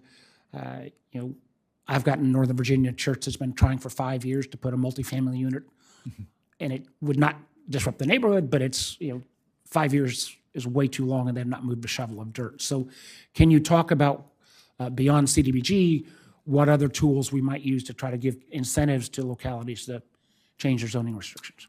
These are great questions, Senator. And let me just join with you in a profound desire to see those single-use zoning rules that were imposed throughout America starting in the 1920s, see them repealed back. Now, they have to be repealed back at the local level, not at the federal level. But this is a tremendous curse, and it's a curse for cities that are trying to reinvent themselves post-COVID, especially those cities that have huge individual office markets. It's a curse for suburban areas that have strip malls that were once the cutting edge of retail and are now not there anymore. So I think thinking about this is great. Again, I would probably push on something which is sort of, again, using some form of carrots and sticks with federal funding to just nudge more production, but maybe a specific discussion of how great it would be to sort of allow different uses of land. I think that would be very helpful. Well, and I did, again, to my colleagues on both sides, we're doing some of this in Virginia, but need to do much more. There are so many religious institutions, and with that contribution, you take out the cost of the underlying land. So there's a win-win here, and I think an interesting partnership. Ms. Willis, in the last couple of seconds, CDFIs, you and I visited on this in the past. Important niche. We need to give these additional benefits. We actually, frankly, need more. Under the last administration, we got $12 billion in Tier 1 equity and grants, but we need more deposits. So can you talk for a few seconds about the CDFI? Sure. Thank you, Senator. So CDFIs are important. They offer flexible loans to build and preserve affordable housing for rental homes, for healthcare clinics, grocery stores, things that the communities need, schools, and so forth. But they also play an important role in expanding economic opportunity and development in distressed communities. And they offer interest rates that are flexible, that are better, that have a better reach for underserved communities as well. And through the Capital Magnet Fund, CDFIs they financed over 83,000 affordable homes. So it's extremely important, the role that CDFIs play. Good. Thank you. Senator Moreno. Thank you, Mr. Chairman, for having this very important hearing. Generally speaking, I'll ask some questions, but I think it's important to say that if government action and good intentions lowered housing costs, and you looked over the last period of time, housing should be free, given how many initiatives government has put in place to lower housing costs, not ironically. Dr. Glaeser, you live in Massachusetts. I lived in Massachusetts for 12 years. It's more rare to find a Republican at Harvard than it is to find a Republican writ large in Massachusetts. And the ranking member talked about how housing costs for that school teacher, I'm very familiar with that. I ran a large group of car dealerships that sold cars to school teachers, and they kept living further and further away from Massachusetts, to the point where a lot of people lived in New Hampshire that worked in Massachusetts. And it's interesting because I think if you're looking at how do you solve housing problems, I would headline it as do the opposite of Massachusetts, which is massive government intervention in public markets, private markets that should be allowed to work. My question for you, Dr. Glaeser, is this. In 2019, if you made $59,000 a year, you could afford a home as defined by your income was less than 30% of your mortgage payment. Today, that number is almost approaching $110,000. Just 5 years. What happened? for your question. Thank you for your care on this topic. I want to just first respond to your comment on Massachusetts land use regulations, which is I have long thought it's deeply ironic that red state Texas does such a better job of providing affordable housing for ordinary people than blue state Massachusetts does. And I think it is exactly the issue of local land use regulation, all of which is very well intentioned, all of which had consequences that were deeply harmful for ordinary people trying to buy homes. The change in affordability reflects two things, right? It reflects both the price of housing and the mortgage rates. And I'm not a banking or a macroeconomist. I study housing markets. I study cities and other places. So I'm not going to run down the litany of mistakes that my macroeconomist colleagues think that got us into the point where mortgage rates are currently what they are. That's not my business. But that is a big part of it. The other part of it that I am happy to talk about is the fact that housing is so much more expensive than it should be. And I think this is an issue in which it used to be about coastal areas. And now it is increasingly in Sunbelt cities where the inner ring areas have made it harder and harder to build. And you used to see patterns in places like Atlanta where we built much more in the pricier parts of Atlanta in the 1970s and 1980s. Now we don't. Now we build in the lower density areas that are away from things. And so I think this is no longer just a Massachusetts issue. And that's in some sense what scares me about it, is the places that were the escape valves for affordable housing in the US, the Houstons, the Atlantas, the Miamis, they're not turning into escape valves anymore. And that just scares me. And that's why I think having some national discussion, having some, even if it is largely symbolic, is just really important to recognize that we're going in the wrong direction as a country if we want to be a place where outsiders can come and forge a brighter future. Yeah, I mean, when you see an 80% increase in an income requirement over a 5-year period of time to afford a home, you got to look at it and say, what happened during that 4 or 5 year period? Could it be that we let 10 million illegals come into this country? I mean, would that incredible surge in demand with no correlating supply increase, could that have something to do with it? Do those 10 million people have to be having to be housed raise the price of housing generally? So again, I'm not an expert on immigration policy in any way. But you know supply and demand 101. I assume that's a criteria for becoming a Harvard professor. Indeed. I think I'm just going to repeat what I said in my original testimony, which is we know things are a demand problem when you see quantities and prices both up.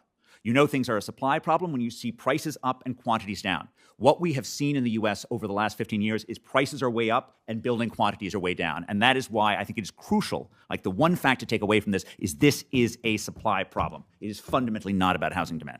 Well, again, 10 million people that need to be housed is a problem.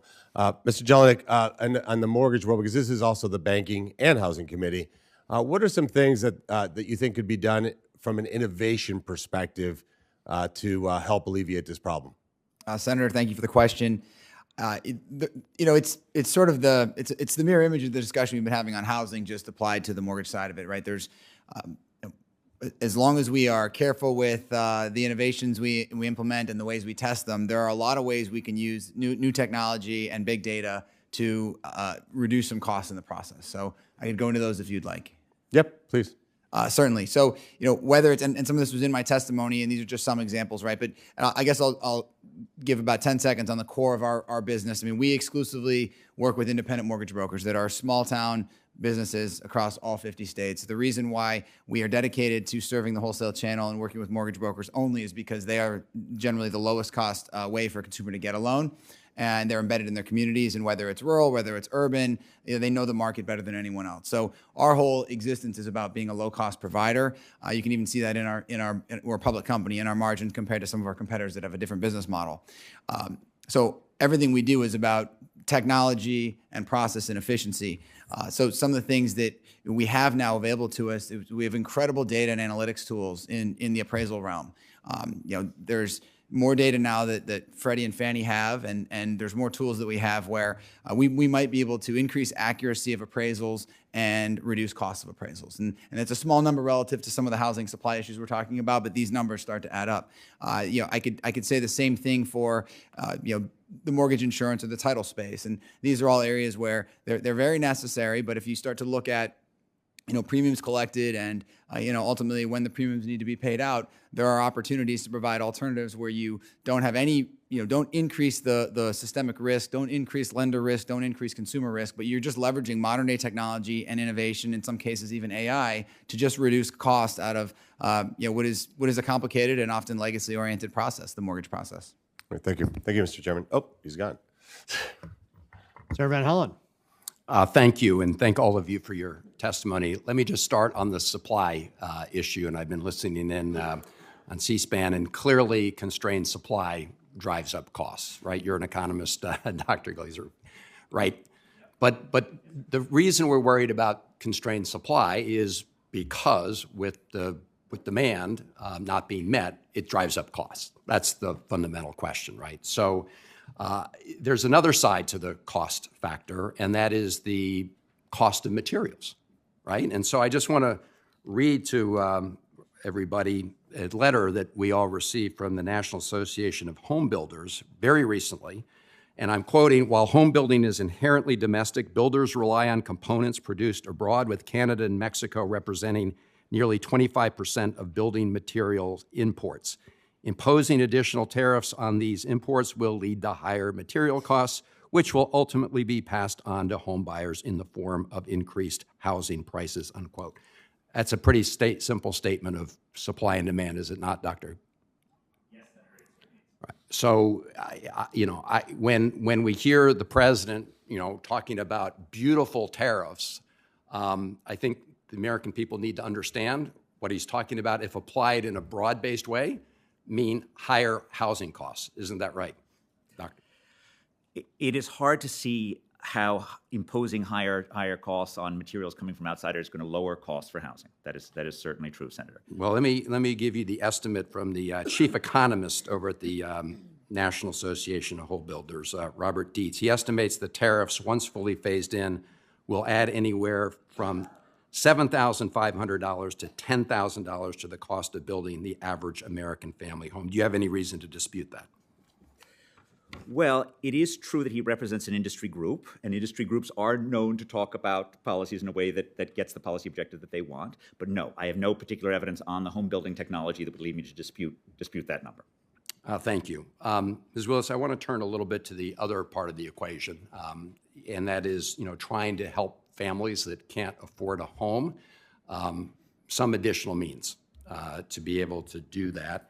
And in your testimony, you talk about, quote, the immediate threat facing HUD as a result of the actions being taken by Elon Musk and the Doge group. I must say that I find it kind of sickening that the richest man in the world, who just a few years ago sold like 7 mansions, is trying to deny working people access to programs that, at least to some extent, increase affordability. Could you talk about the damage that would be done if the threatened cuts go forward? Absolutely, Senator. And also, too, just thinking about, you're talking about the richest man in the world, and I want to talk about the HUD programs and who they're meant for. Because when we're talking about ELI, extremely low-income households, we did a study, and we have a study that's called Out of Reach. And so $32.11 is what a person needs to make in order to afford a modest 2-bedroom unit. $26.74 is what a person would need to make to afford a modest 1-bedroom unit. As we know, the federal wage is $7.25. And so many people will have to work 2.8 jobs or more in order to afford affordable housing. HUD provides affordable housing and stability to people, who need it across this country. At least 1 out of 4 people who need it across this country. Again, that means 3 out of 4 don't receive it. So when we're talking about the cuts to HUD, we're talking about in one program, the program that oversees the field offices, we're talking about a 50% cut. a 50% cut in staff to the program that oversees public housing and Indian affairs. We're talking about an 84% cut to the office that oversees CDBG, block grants, the Housing Trust Fund, you name it. So we're talking about an 84% cut there, and a 76% cut to the program that does the research, so that figures out the market rates and the rents that are to be paid to landlords. So how can these programs function if you're cutting these programs? And again, it's a significant cut throughout HUD. The field offices, they see people on the front line that are coming to them to access HUD programs. And I don't see how you can function as an organization with those kinds of significant cuts. Thank you. And just in closing, I don't have any more questions. I just want to thank you for supporting in your testimony the bipartisan legislation I've introduced with Senator Young entitled the Family Stability and Opportunity Vouchers Act, a proven approach to helping lift families out of the cycle of poverty. Thank you. Senator Tillis? Thank you, Mr. Chairman. Thank you all for being here. Several years ago, when I was in the state legislature, I had one of the towns in my district ask for a 1-hour meeting. I've told this story, I think, in finance hearing before. We spent 45 minutes in that meeting talking about what I could do to help them with affordable housing. And we had a great meeting. The last 15 minutes of the meeting, they were trying to pitch me on passing, we have what they call local bills, where it provides authority for county and city governments to do things that are unique to them. They wanted me to file a local bill that empowered them to mandate sprinkler systems in single-family dwellings. And I said, guys, we just spent 45 minutes talking about what we can do for more affordable housing, and you've just proposed something as a mandate that would add to the cost of a home about 10 or 15%. How do those two work together? And they don't. North Carolina, I think, is tied or close to Idaho, or tied with Idaho, for having the most number of residential construction permits authorized per 1,000 people at 9.12 a year. And yet, over the next 5 years, we're going to have about 800,000 unit shortfall, almost evenly divided between rental and for sale units. One of the things I didn't accomplish when I was Speaker of the House that I hope we get to accomplish up here is that the scarce dollars for affordable housing resources only go to the state and local governments that are regulating efficiently and responsibly. Why would Dr. Glaeser, I've got a question for you. What is wrong with this idea that says that we index states and local governments based on regulatory execution, cost to permit and time to permit?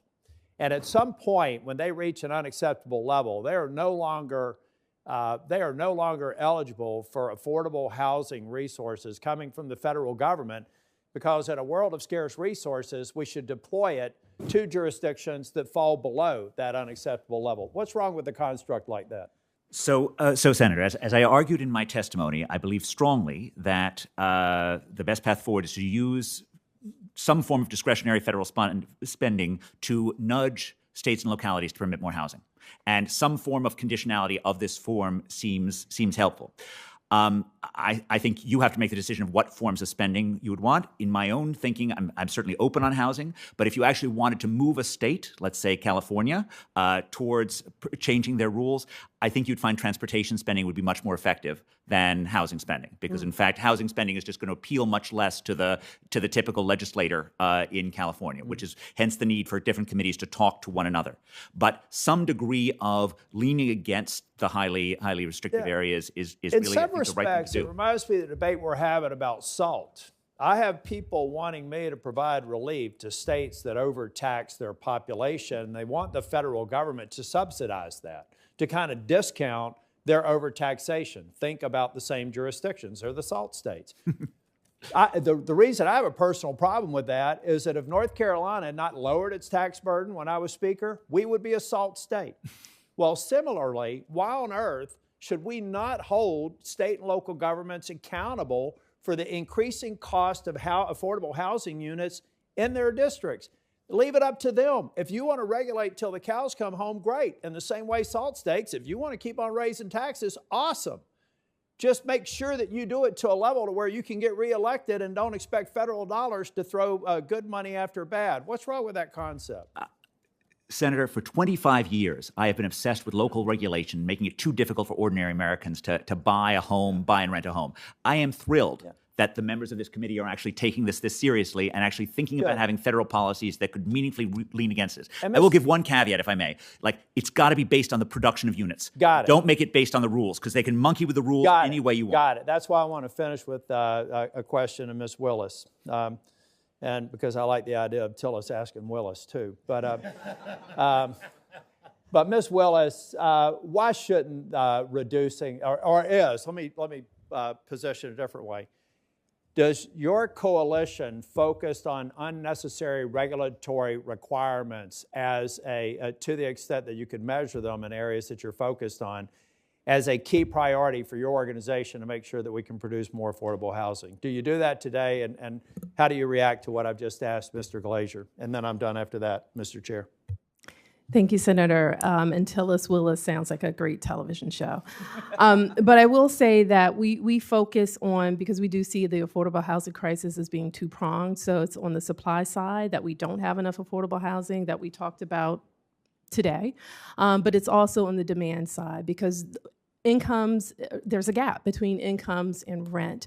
And so I do see that the federal government can assist in making sure that, in making investments in rental assistance to people who need it. Because again, only 1 out of 4 receive it, but we should have universal rental assistance. That's a fair and that's point. what we But that's what we I'm focus telling on. you, it would be helpful for people who are advocating for housing to understand that this is an impediment. This is a driver behind some of the assistance that people need, because we are needlessly increasing the cost, creating a greater gap. People that grew up in the same trailer park as I did need help, get it. But let's figure out how to make that trailer park and those apartments more affordable. Thank you, Mr. Chair. Yes, sir. Senator Cortez Masto. Thank you. Thank you, Chairman Scott, and to our ranking member for holding this hearing. I so appreciate it. This is such an issue, as you can only imagine and hear right now across the country, including in Nevada. So I thank you, the panelists, for your candor and not taking the bait sometimes when some of my colleagues try to bait you into some conversations.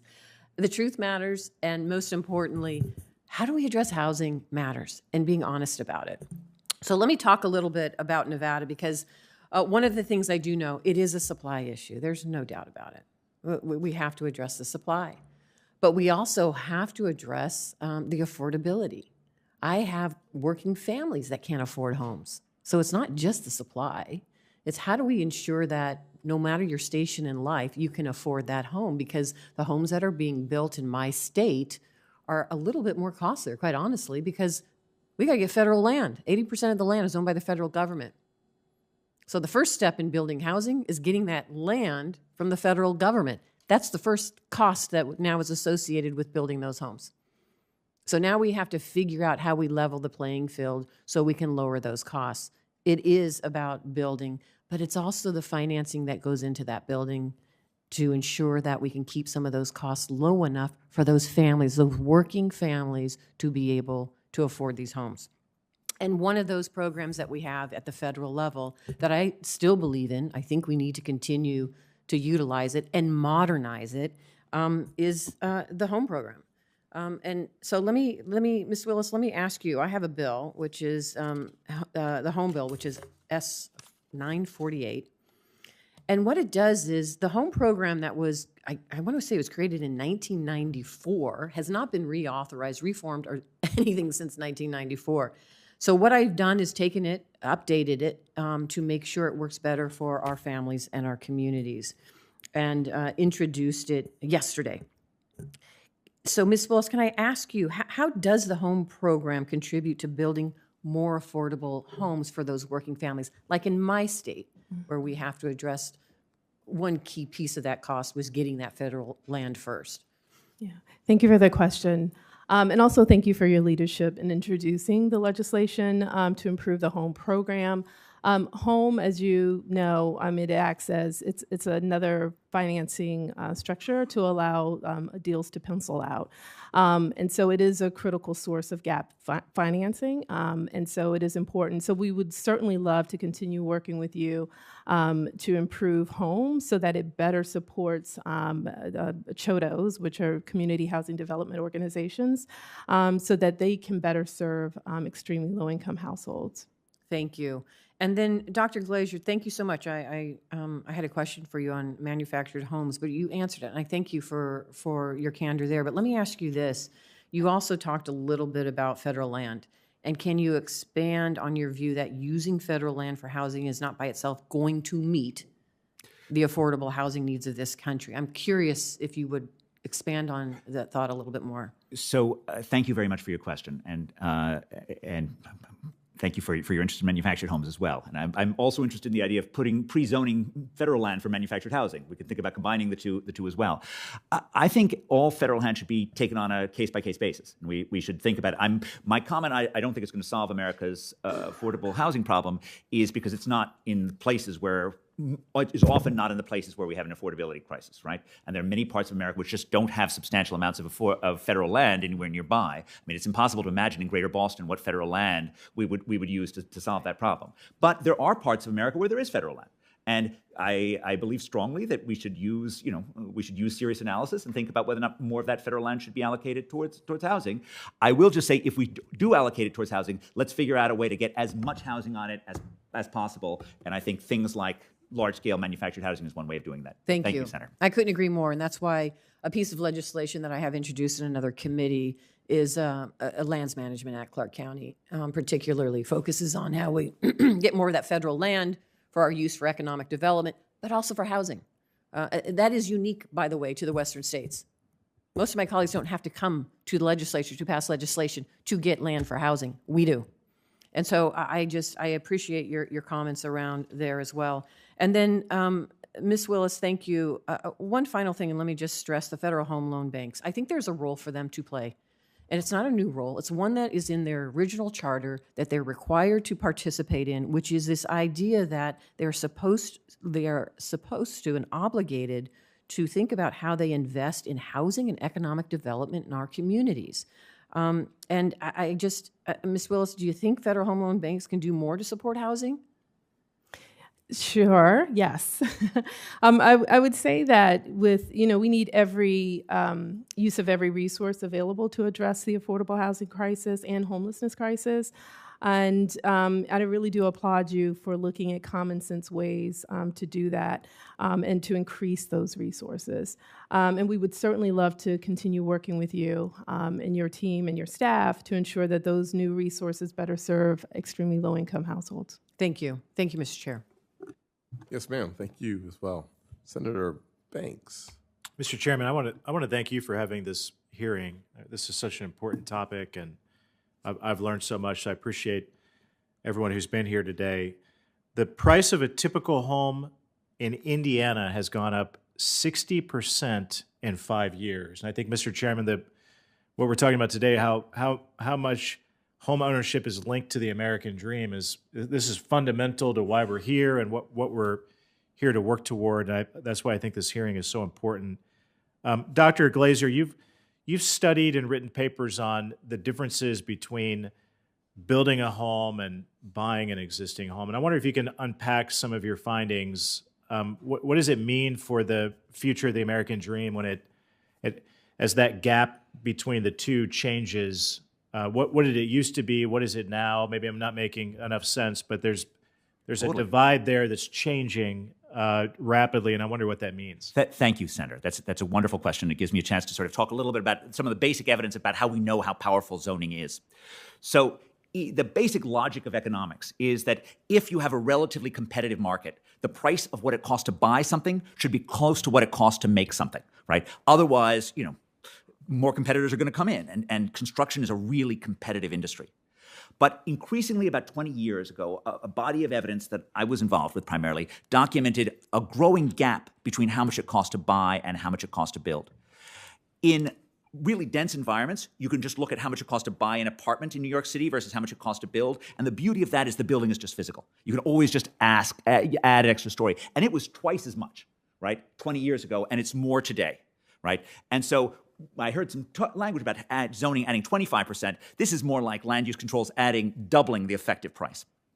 In lower density environments, it's a little bit harder because you've got to price the land and you don't actually often know that. But one of the tricks that we have is that we can compare how much an acre is worth if it extends an existing lot versus how much an acre is worth if it sits under an existing lot. And the answer is in many of our environments, it's 10 times more valuable if it sits on an existing, under a house versus extends an existing lot. And so with those tools, we can say that in fact, the gap between the land cost plus the housing cost and how much it costs to buy has just gone way, way up. And that's a way that we know that, it's one of my favorite ways to knowing that land use regulations are really playing an outsized role of this. Now, I think of Indiana as being typically a place where, it is relatively easy to build. But it is clear that places where I once thought it was easy to build are becoming harder. And as it becomes harder, that wedge between buying costs and building cost has just expanded. What's healthy? What do we want that gap to look like? I'd 20% for land costs, 25% for land costs. You point to a year or a time where there was a healthy gap between building and buying? Oh, well, Senator, for most of the time when we started working, it was actually typically less expensive to buy than it was to build in most of America. And the reason for that is, houses, as has been mentioned before, houses depreciate. And so the new houses that were being bought are actually at a premium. So building a house was actually more expensive than it was to buy a typically used house. So typically it was negative. That would be a fantastic thing to get back to that, where it actually costs more to build than it does to buy the typical home. I think we understand why. It's zoning and regulations and those issues that are driving it. One other question I had for you. A lot of the affordable housing programs for the federal government are focused on building apartments, and apartments are good, and a lot of Hoosiers live in apartments, but there are a lot of first-time homebuyers that want to buy a single-family house rather than live in an apartment. I mean, can you talk about how we can reform some programs to give first-time homebuyers an opportunity using federal support to achieve that American dream rather than living in an apartment? One thing I would think about is to think about how particularly HUD treats manufactured housing. I think there are some very exciting things that are going on in manufactured housing. In fact, there are exciting things going on in the state of Indiana in manufactured housing. The city of Chicago is actually looking to source its manufactured homes for public housing from Indiana, in fact, from an Indiana producer.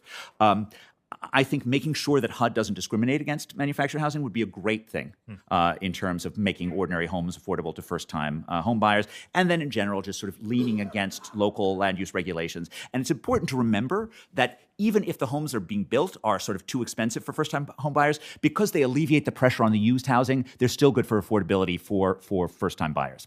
Really helpful and interesting. Thank you very much. I yield back. Thank you, Senator. Thanks, Senator Banks. Appreciate that. Senator Warnock. Well, thank you so very much, Mr. Chairman. We have a housing availability and affordability crisis in this country, and I'm especially concerned about young Americans and their ability to pay rent or buy their first home. I grew up in public housing, and I've been reflecting these days on the fact that I was able to buy my first home pretty young.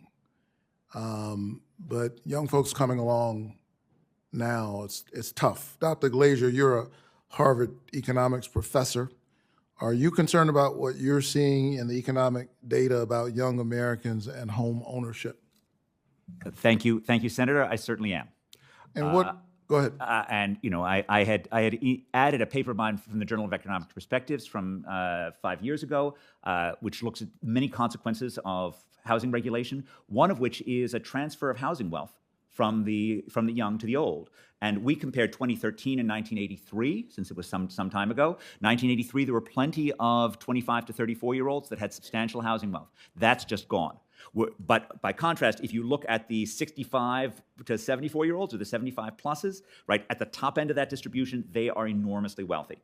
And so if you bought a home in Los Angeles in 1973, you have done spectacularly well, right? But if you're trying to buy a home in Los Angeles in 2025, you're not so well off. 1973, ancient history for young folks. Indeed. Folks that age. But Indeed. so I'm just talking about the college students I know. Massive transfers, seriously, of wealth, and a lack of the inability, particularly to pass wealth from one generation to the next. It's moving in the wrong direction, which has implications for all of us, regardless of our generation. This is a big problem that will require big solutions. And last year, we actually saw the largest increase in rental costs in a decade, while the share of first-time home buyers reached an all-time low. So tough pickings, whether you're a renter or looking to rent or buy. Georgia has the lowest home ownership rate in the entire Southeast. Ms. Willis, what are the consequences of high rental costs and lack of affordable housing on upward mobility and the broader economy? Thank you, Senator. I think on an individual level, when people with low incomes can't afford housing, they're forced to make impossible trade-offs. So we're talking about trade-offs between paying rent and buying groceries, or medications, or investing in their children's education. But more broadly, I would say, that researchers have found that housing constraints have lowered GDP growth. And it by 36% over the study period. And in any given year, GDP was 3.7% lower. And so part of the answer, yes, is zoning reforms, as we talked about today. So this is, and I'll let you continue. So this is not just bad for the folks who are buying homes. It's bad for all of us. Absolutely. That's right. Continue. Absolutely. And, and again, zoning reforms are important. We talked about that a bit here today. But it needs to address the market failures that impacts households with the lowest incomes. And so because the market cannot by itself serve these households without federal investments. What are young people or folks who are just trying to buy their first home, first-time home buyers, what do they cite most often as the biggest barrier? 2 words: down payment costs. Down payment costs, absolutely. So I know that to be the case, and that's why I introduced the Rent Relief Act and the Down Payment Towards Equity Act with some of my colleagues. I think these are important bills that address the affordability issue around and the accessibility issue around housing, because when the private market fails to address our housing crisis, the government must help with smart investments. And so we get a healthy balance between the private and the public sector trying to make this work. Let me be clear, government can also get in the way, especially local government. Dr. Glaeser, does our housing shortage have roots in restrictive local zoning regulations? You were beginning, I think, to talk about that a little while ago. I believe that very strongly, Senator, and I've been trying to make this point for 25 years, and I think the problem has only gotten worse. And yes, the problem is fundamentally localities saying no to adding density, to adding homes, and they're fundamentally saying no to the American dream. Thank you so much. This restrictive zoning, often a legacy of Jim Crow era racism, let's be clear, is still a persistent problem, and it's a problem even in blue cities under Democratic leadership. And that's why I agree with the chairman and many of my Republican friends across the aisle that we've got to solve our housing crisis. And this will absolutely require regulatory right sizing. We'll never make a dent in our housing shortage. I think also in addition to that, without federal investments, like my 2 bills, as well as my bill with the ranking member to construct 3 million new housing units and lower housing costs for all. This is a serious issue, and I think we need bipartisan solutions. Thank you so very much. Thanks, Senator. I look forward to you and Senator Moreno working together on solving these issues. Senator McCormick. Thank you, Mr. Chairman and Ranking Member Warren, and thank you to a great panel. In addition to being an integral part of the American Dream, home ownership obviously carries great financial benefit, as the home for many families is the most important asset. When I'm back in Pennsylvania, I consistently hear about this problem, the difficulty of affording a home. Across Pennsylvania, housing prices are up 11% over the last year, and major metro areas, in particular Philadelphia and Pittsburgh, rank near the bottom nationally of new home construction. So the American dream that we all want for everyone is slipping away because of this mismatch between supply and demand. So Mayor Johnson, good to see you. I know you're from my wife's hometown and a good friend of hers and work closely with her. Could you give us a perspective as a big city mayor on the challenges you particularly have faced with housing construction and stories you may have heard from other mayors? Well, Senator, I appreciate the question. I think, so Dallas, the city of Dallas proper, which I'm the mayor of, is surrounded by several vibrant, what used to be bedroom communities, but are now relatively large, successful suburbs in their own right. And the metro area that we form together, we call the Metroplex or the DFW region, is soon to be the third largest metro area in the United States, and it's the fastest growing in the United States. It's 8 million people, and it's a very dynamic region with a lot of job growth, a lot of economic opportunity. I describe us as the buckle of the Sun Belt, and the Sun Belt is the fastest growing part of the United States population-wise and economically. And so there's no shortage of folks who want to do business in our neck of the woods, home building included, but they have choices to make in where they do that building. And one of my challenges as the mayor of Dallas is to make Dallas a more competitive place for them to do that vis-a-vis our surrounding communities. One of the most common things I hear from folks who are in that line of work about why not Dallas and why someplace else is the permitting process. Yep. And how cumbersome it can be to navigate that process. And so that is why I've been so focused on that while I've been mayor. But your question, I think, highlights something that I really want to emphasize for this committee, and I alluded to it before about how this has to come to Congress in my mind, and it has to be on y'all's minds if we're going to address it for your constituents, whoever those may be, is that this is a national competition for the same people, and the problem just moves around the country. Yeah. It just moves around. We benefit from being more affordable, so to speak, than California, but Oklahoma City benefits from being more affordable than Dallas, and just kind of keep pushing it around. We have to deal with it, I think, in a national manner, and for sure, I think the solution and the answer is to increase the amount of homes that are being built, and a big barrier to it is how long it takes to get the that's what projects we're done. hearing across the board. I'm going to move to Ms. Willis for a second. I want to talk about veterans, homelessness. I know, Mayor, you've had success in Dallas with that. I wondered if you could just comment on the collaboration you've seen between the VA and HUD on this, and what the national trends you're seeing on veterans homelessness. Sure. Thank you for the question. I would say that, homelessness, there's documented studies in terms of with Housing First, with making sure that homeless veterans are housed. And so there's a study that at least the success rate is over 50%. And so there's... is it getting better? Yeah, it's just certainly getting better, because as you probably know, that there are on any given night over 770,000 people who are living on the streets every night. But in terms of veterans homelessness, the trend is that it's being solved and getting better, but we certainly do want to see more. Good, thank you. And Dr. Glaeser, I want to get your big brain into this for a second, which is just if you look current course, for this committee to think about without a change in the overall posture of policymakers, what would you think housing prices are going to do in the next 5 years?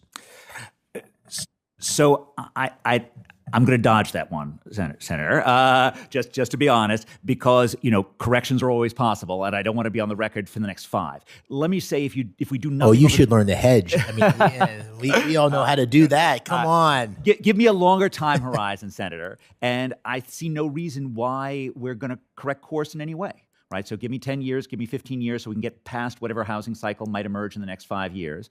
It feels to me like it is an America in which more and more of this country is closed off to opportunity, is closed off to people finding a future. You know, when I was a kid, I read this book called The Rise and Decline of Nations by Manker Olson. And it was a book about how stable societies get captured by insiders and make it impossible for outsiders to find a fortune. When I read this coming off of Reagan's America, that didn't feel like my America then. It feels more and more like America now. And that's why I think it is so important for your committee to make sure that an America of opportunity continues everywhere. We'll end on Manker Olson. Thank you. Thank you. Senator Blunt Rochester. Thank you, Chairman. Chairman Scott and Ranking Member Warren for this really thoughtful hearing on housing. Thank you to the panel for all of your testimony. I think it's abundantly clear when you just listen to every member here, every senator, that we all recognize that we have a housing crisis in this country. And I hope, Mr. Mayor, this provides some hope to you that we recognize we're in this together. Buying a home has never been more expensive. There are Delawareans right now who have worked to get a down payment, but for a new home, it could cost them $500,000 just to put down, you know, to be able to afford a house. And so we know that this is a challenge. And I think about building generational wealth. I think about workforce housing. We have doctors and nurses and firefighters who can't afford housing. I think about the root causes of those who are unhoused and how we tackle this. And whether it's our veterans, our seniors, or young people, this is literally affecting everybody in this country.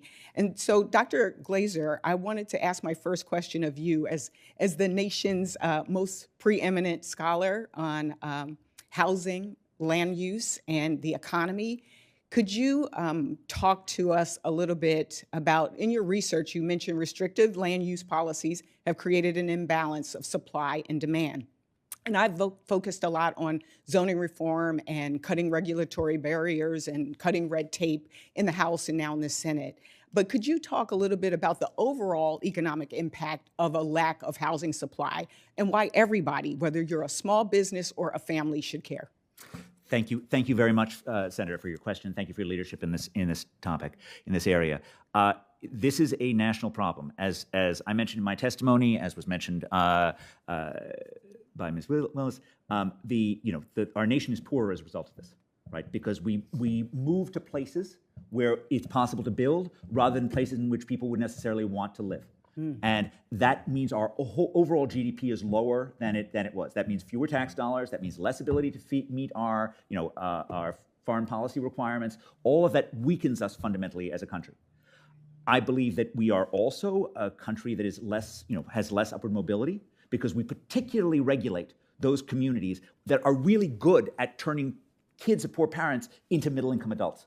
Those are the areas that are most restrictive when we look across areas. And I'm relying on my colleague Raj Chetty's data on upward mobility to do that, but you really see this in the data. And it's just tragic, right? There are some parts of America that are just great at turning poor kids into middle-income adults, and we should be trying to make sure as many kids manage to get there as possible, and yet we don't because of local land use regulations that just say no.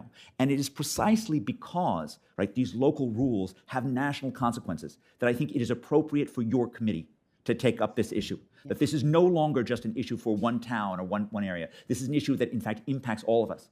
It impacts the intergenerational accumulation of wealth, as you said. It's a redistribution across space, and it just makes us less dynamic than we could be. And I want to put a finer point on what we've heard that I think all of us consider local land use and zoning reforms to be critical to unlocking new housing supply.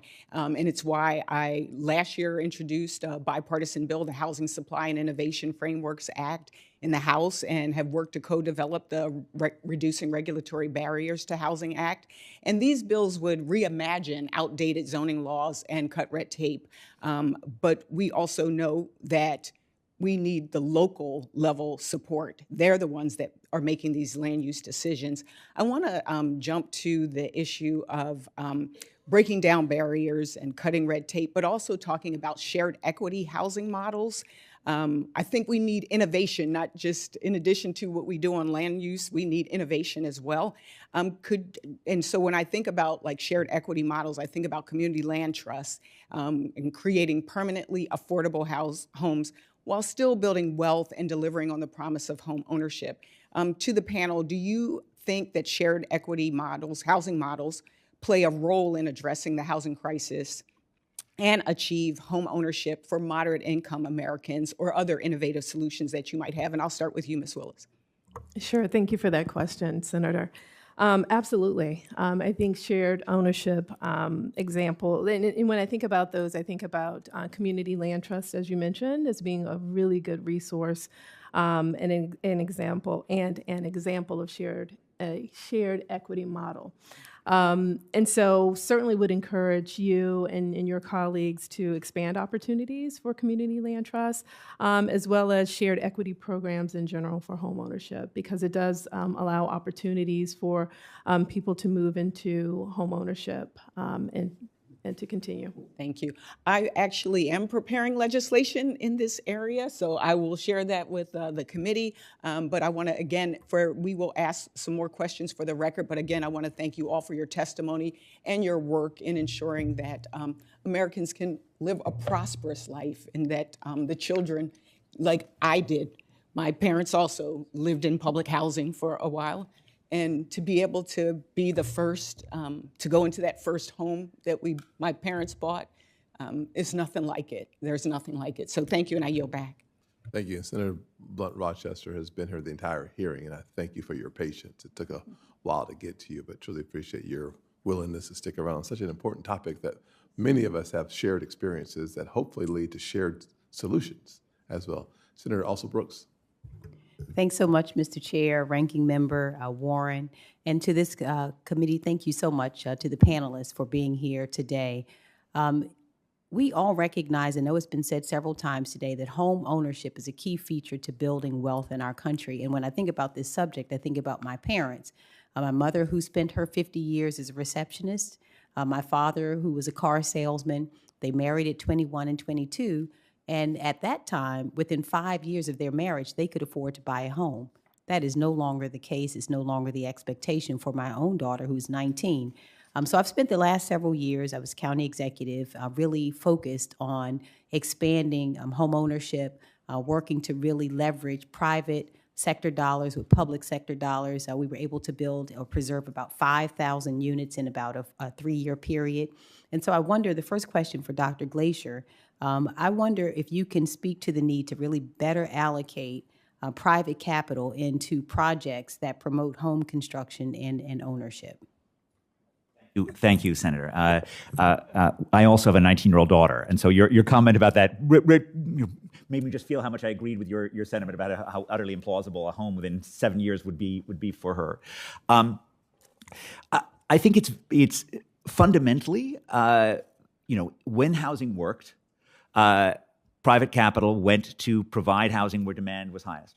And you certainly see this in the data. You see this in the 50s, 60s, and 70s, both across metropolitan areas and within metropolitan areas, that we built housing in places where demand was higher, where prices were higher, and that building process helped those prices come down. That building process took care of demand. That really ceased. And you see that in my Exhibit 3, that the places that are expensive, right, don't build a lot. The places that build a lot aren't expensive. And that's because the regulatory differences across space are determining where private capital is going, not the demand, not the economic core of what makes one place more valuable than the other, not the sort of fundamental need for opportunity in one place. And so these local regulations are shaping our country. They're shaping where private capital goes. They're shaping where we get new homes. They're shaping where we get new businesses.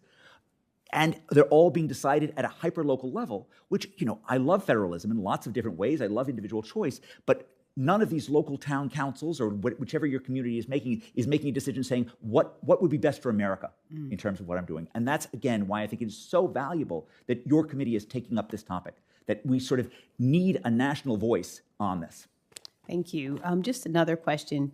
You made a statement, and you said that America's housing crisis, Dr. Glaeser, was a deep self-inflicted wound. And I'm concerned, because we've heard a lot about tariffs recently. And I introduced some legislation to actually produce some data just to give us an idea about how it will increase or how it will impact cost of home building, which I think can further exacerbate the supply shortage that we see and keep the prices high. So I just wonder what impacts you believe President Trump's proposed tariffs will have on imported materials and how it will affect the cost of home building in the United States. For 250 years, economists have generally thought that tariffs impose costs on consumers. That is certainly true. And this is I am not going to weigh in on whatever the complicated foreign policy dance that's going on that I don't understand, quite frankly, and I'm not going to do so. And so I'm not going to second guess that. But certainly if tariffs stay high, they're going to impose costs, and we're going to be able to see that over time. Thank you. Just a final question for our mayor here. I know that in fiscal 2024, both the city of Baltimore as well as your city of Dallas received over $30 million in total federal support from HUD. And that includes the funding allocated through the HOME program, which I know we've heard a lot about today. I'm a co-sponsor of the legislation before this committee that would reauthorize and strengthen it. But would you just talk about the impact to Dallas communities if the funding for HUD programs is significantly reduced or eliminated? Yeah, thank you for the question. A similar question was asked earlier, and I'll give you a similar answer because it's the truth. The specific impact, I don't have the data in front of me to tell you, what that has been, but I will tell you, as far as the whole array of federal programs related to housing, aimed at the lower income end of the spectrum. Even before I became the mayor, but certainly in the past 6 years, I do see that there is a value to these programs. I do see that they do create some increase year over year in the available housing stock aimed at that end of the income spectrum. My reason for really, really wanting to participate in today's discussion, and what I will tell you, is that I believe that amount, even in a good year, is in the 3,000 to 5,000 unit range or something like that. And what we really need to be looking at are things that are going to substantially increase the amount of housing that's available throughout the city of Dallas across income levels. And again, I'm talking about creating enough housing where it relieves pressure for everyone from the young professional, your daughter, when she wants to move to Dallas and stop renting an apartment and become a homeowner, and to the folks who are currently living in a far-flung suburb but who work in Dallas. Maybe they're a barista at a Starbucks, but with what they're making, they have to live very, very far away. Workforce housing, things like that. I feel like we have to force ourselves to get out of this box of only thinking about housing affordability in terms of these federal programs and how much more money we can put into these and how many more people we can serve with those, and start thinking about how to have wholesale movements along the supply curve and the amount of housing that we're producing. And I don't think there's a source other than the private sector to do it. I mean, I would tell you, if I really believe that the government could do it, I would say it, but I don't think they can. Thank you so much. Thank you, Mr. Chair. Thank you, Senator Gallego. Thank you, Mr. Chair. Ms. Willis, Arizona experienced significant population growth in recent years, which, as you know, brings unique housing challenges. Despite being the 5th largest city in the U.S., Phoenix receives about 7,400 vouchers, far fewer than Philadelphia, the 6th largest city, which receives over 22,000 vouchers. This is why I introduced the Housing Voucher Fairness Act to allocate additional housing choice vouchers in our fastest growing cities, which assist families in affordable rental housing. Can you talk about the unique challenges that fast-growing cities face and solutions that you have seen actually work? Thank you for the question, and thank you for the Housing Choice Voucher, the Housing Voucher Fairness Act. So we're happy to look into this issue, but I think it raises some significant issues because right now only 1 out of 4 eligible households that for housing assistance really gets any help. The others have to essentially fend for themselves, and that's 3 out of 4. And Congress certainly should be working to ensure that rental assistance is available universally to all eligible households. Well, thank you. And one of the things that we discovered, the reason why there is a disparity is that the housing voucher allocation is based off the 2000 census. So if you're fast-growing cities like Houston, Dallas, Las Vegas, you're actually going to be disproportionately penalized for having good policies and growing versus some of these older cities that are essentially atrophying, but yet we're being punished. So even an update just on using the most recent census would actually be more accurate. And I hope that we'll be working on that legislation too. And I hope my colleagues will help joining us there. Sure. And if I can just add to that too, and I think it is important you mentioned data. In terms of the data that HUD collects, because we certainly do, again, going back to wanting to protect those programs and the staff at HUD, because 76% in the office in HUD is being threatened to cut that's the staff there. And it is important to have that data to understand the housing issue and how we can correct it. Right. And one of the things, since we were talking about cuts, Arizona's unique, one of the unique states where we have 22 federally recognized tribes. We have the largest tribal enrollment in the country, lots of land, but of course we have a housing challenge. So the firing, obviously, of and closing down of some of our tribal Bureau of Indian Affairs offices makes things difficult, especially when we're trying to apply for housing grants for some of these tribal nations. So I'm going to introduce to the record a letter that myself and Senator Kelly wrote about our opposition to the closing of these offices, which again will exacerbate a housing crisis that's actually on. People don't understand. We actually have a tribal lands, even a housing crisis even there. I have another question, Mr. Glaeser, and this is something that I've noticed, is that many Californians are moving to Arizona, and instead of downsizing their homes, right, they're selling a pretty valuable property for $1.5 million in California, and then they're just coming to Arizona and they're buying nearly that amount. Why are they doing that? Explain the tax implication of why they're doing that. Well, I think it's the thank you, Senator, for that question. I think the appeal of Arizona should be obvious to anyone. Great! I can go on and on. And certainly, but the reason they're selling their house at $1.2 million, and it's a paid-off house, and instead of going and getting this retired couple, a man and a woman, partner, whatever it is. Instead of going and getting a nice house, a condo, and pocketing the rest of the money, they're not doing that. They're buying a house almost of equivalent value.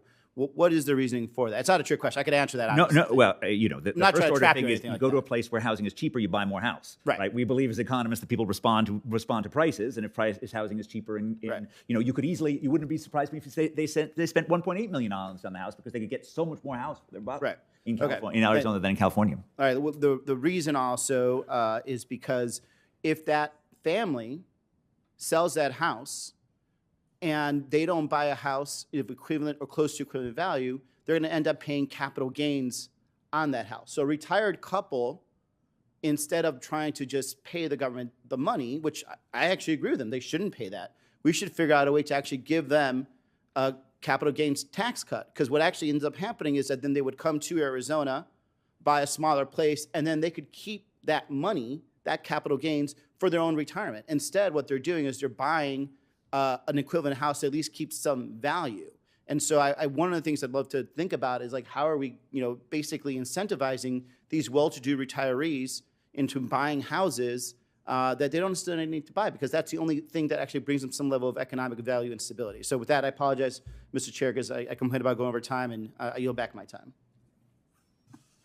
Sounds like an opportunity for us to work together. The TCJA is relates to increasing the amount of money that you don't have to pay capital gains on once you sell your house after 2 years. So look forward to that.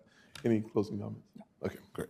Let me just say, what a wonderful hearing we've had today as it relates to dealing with the housing challenges that we're facing across the country. I know we all leave, I think, better educated from the experts that took your time, frankly, traveled from across the country to be with us today. We want to thank you all for doing so. It's been an illuminating hearing, and one that there will be follow-up, there will be legislation, and frankly, I pray that it will be on the president's desk this year for us to have actual housing reform that leads to more housing out there. Housing affordability issues are important to this committee and to me personally, and I look forward to continuing the committee's work on this topic throughout the year. For senators who wish to submit questions for the hearing record, those questions are due 1 week from today, Wednesday, March 26th, to our witnesses. You have 45 days from that day to submit your responses to questions for the record. Thank you so much. This committee is adjourned.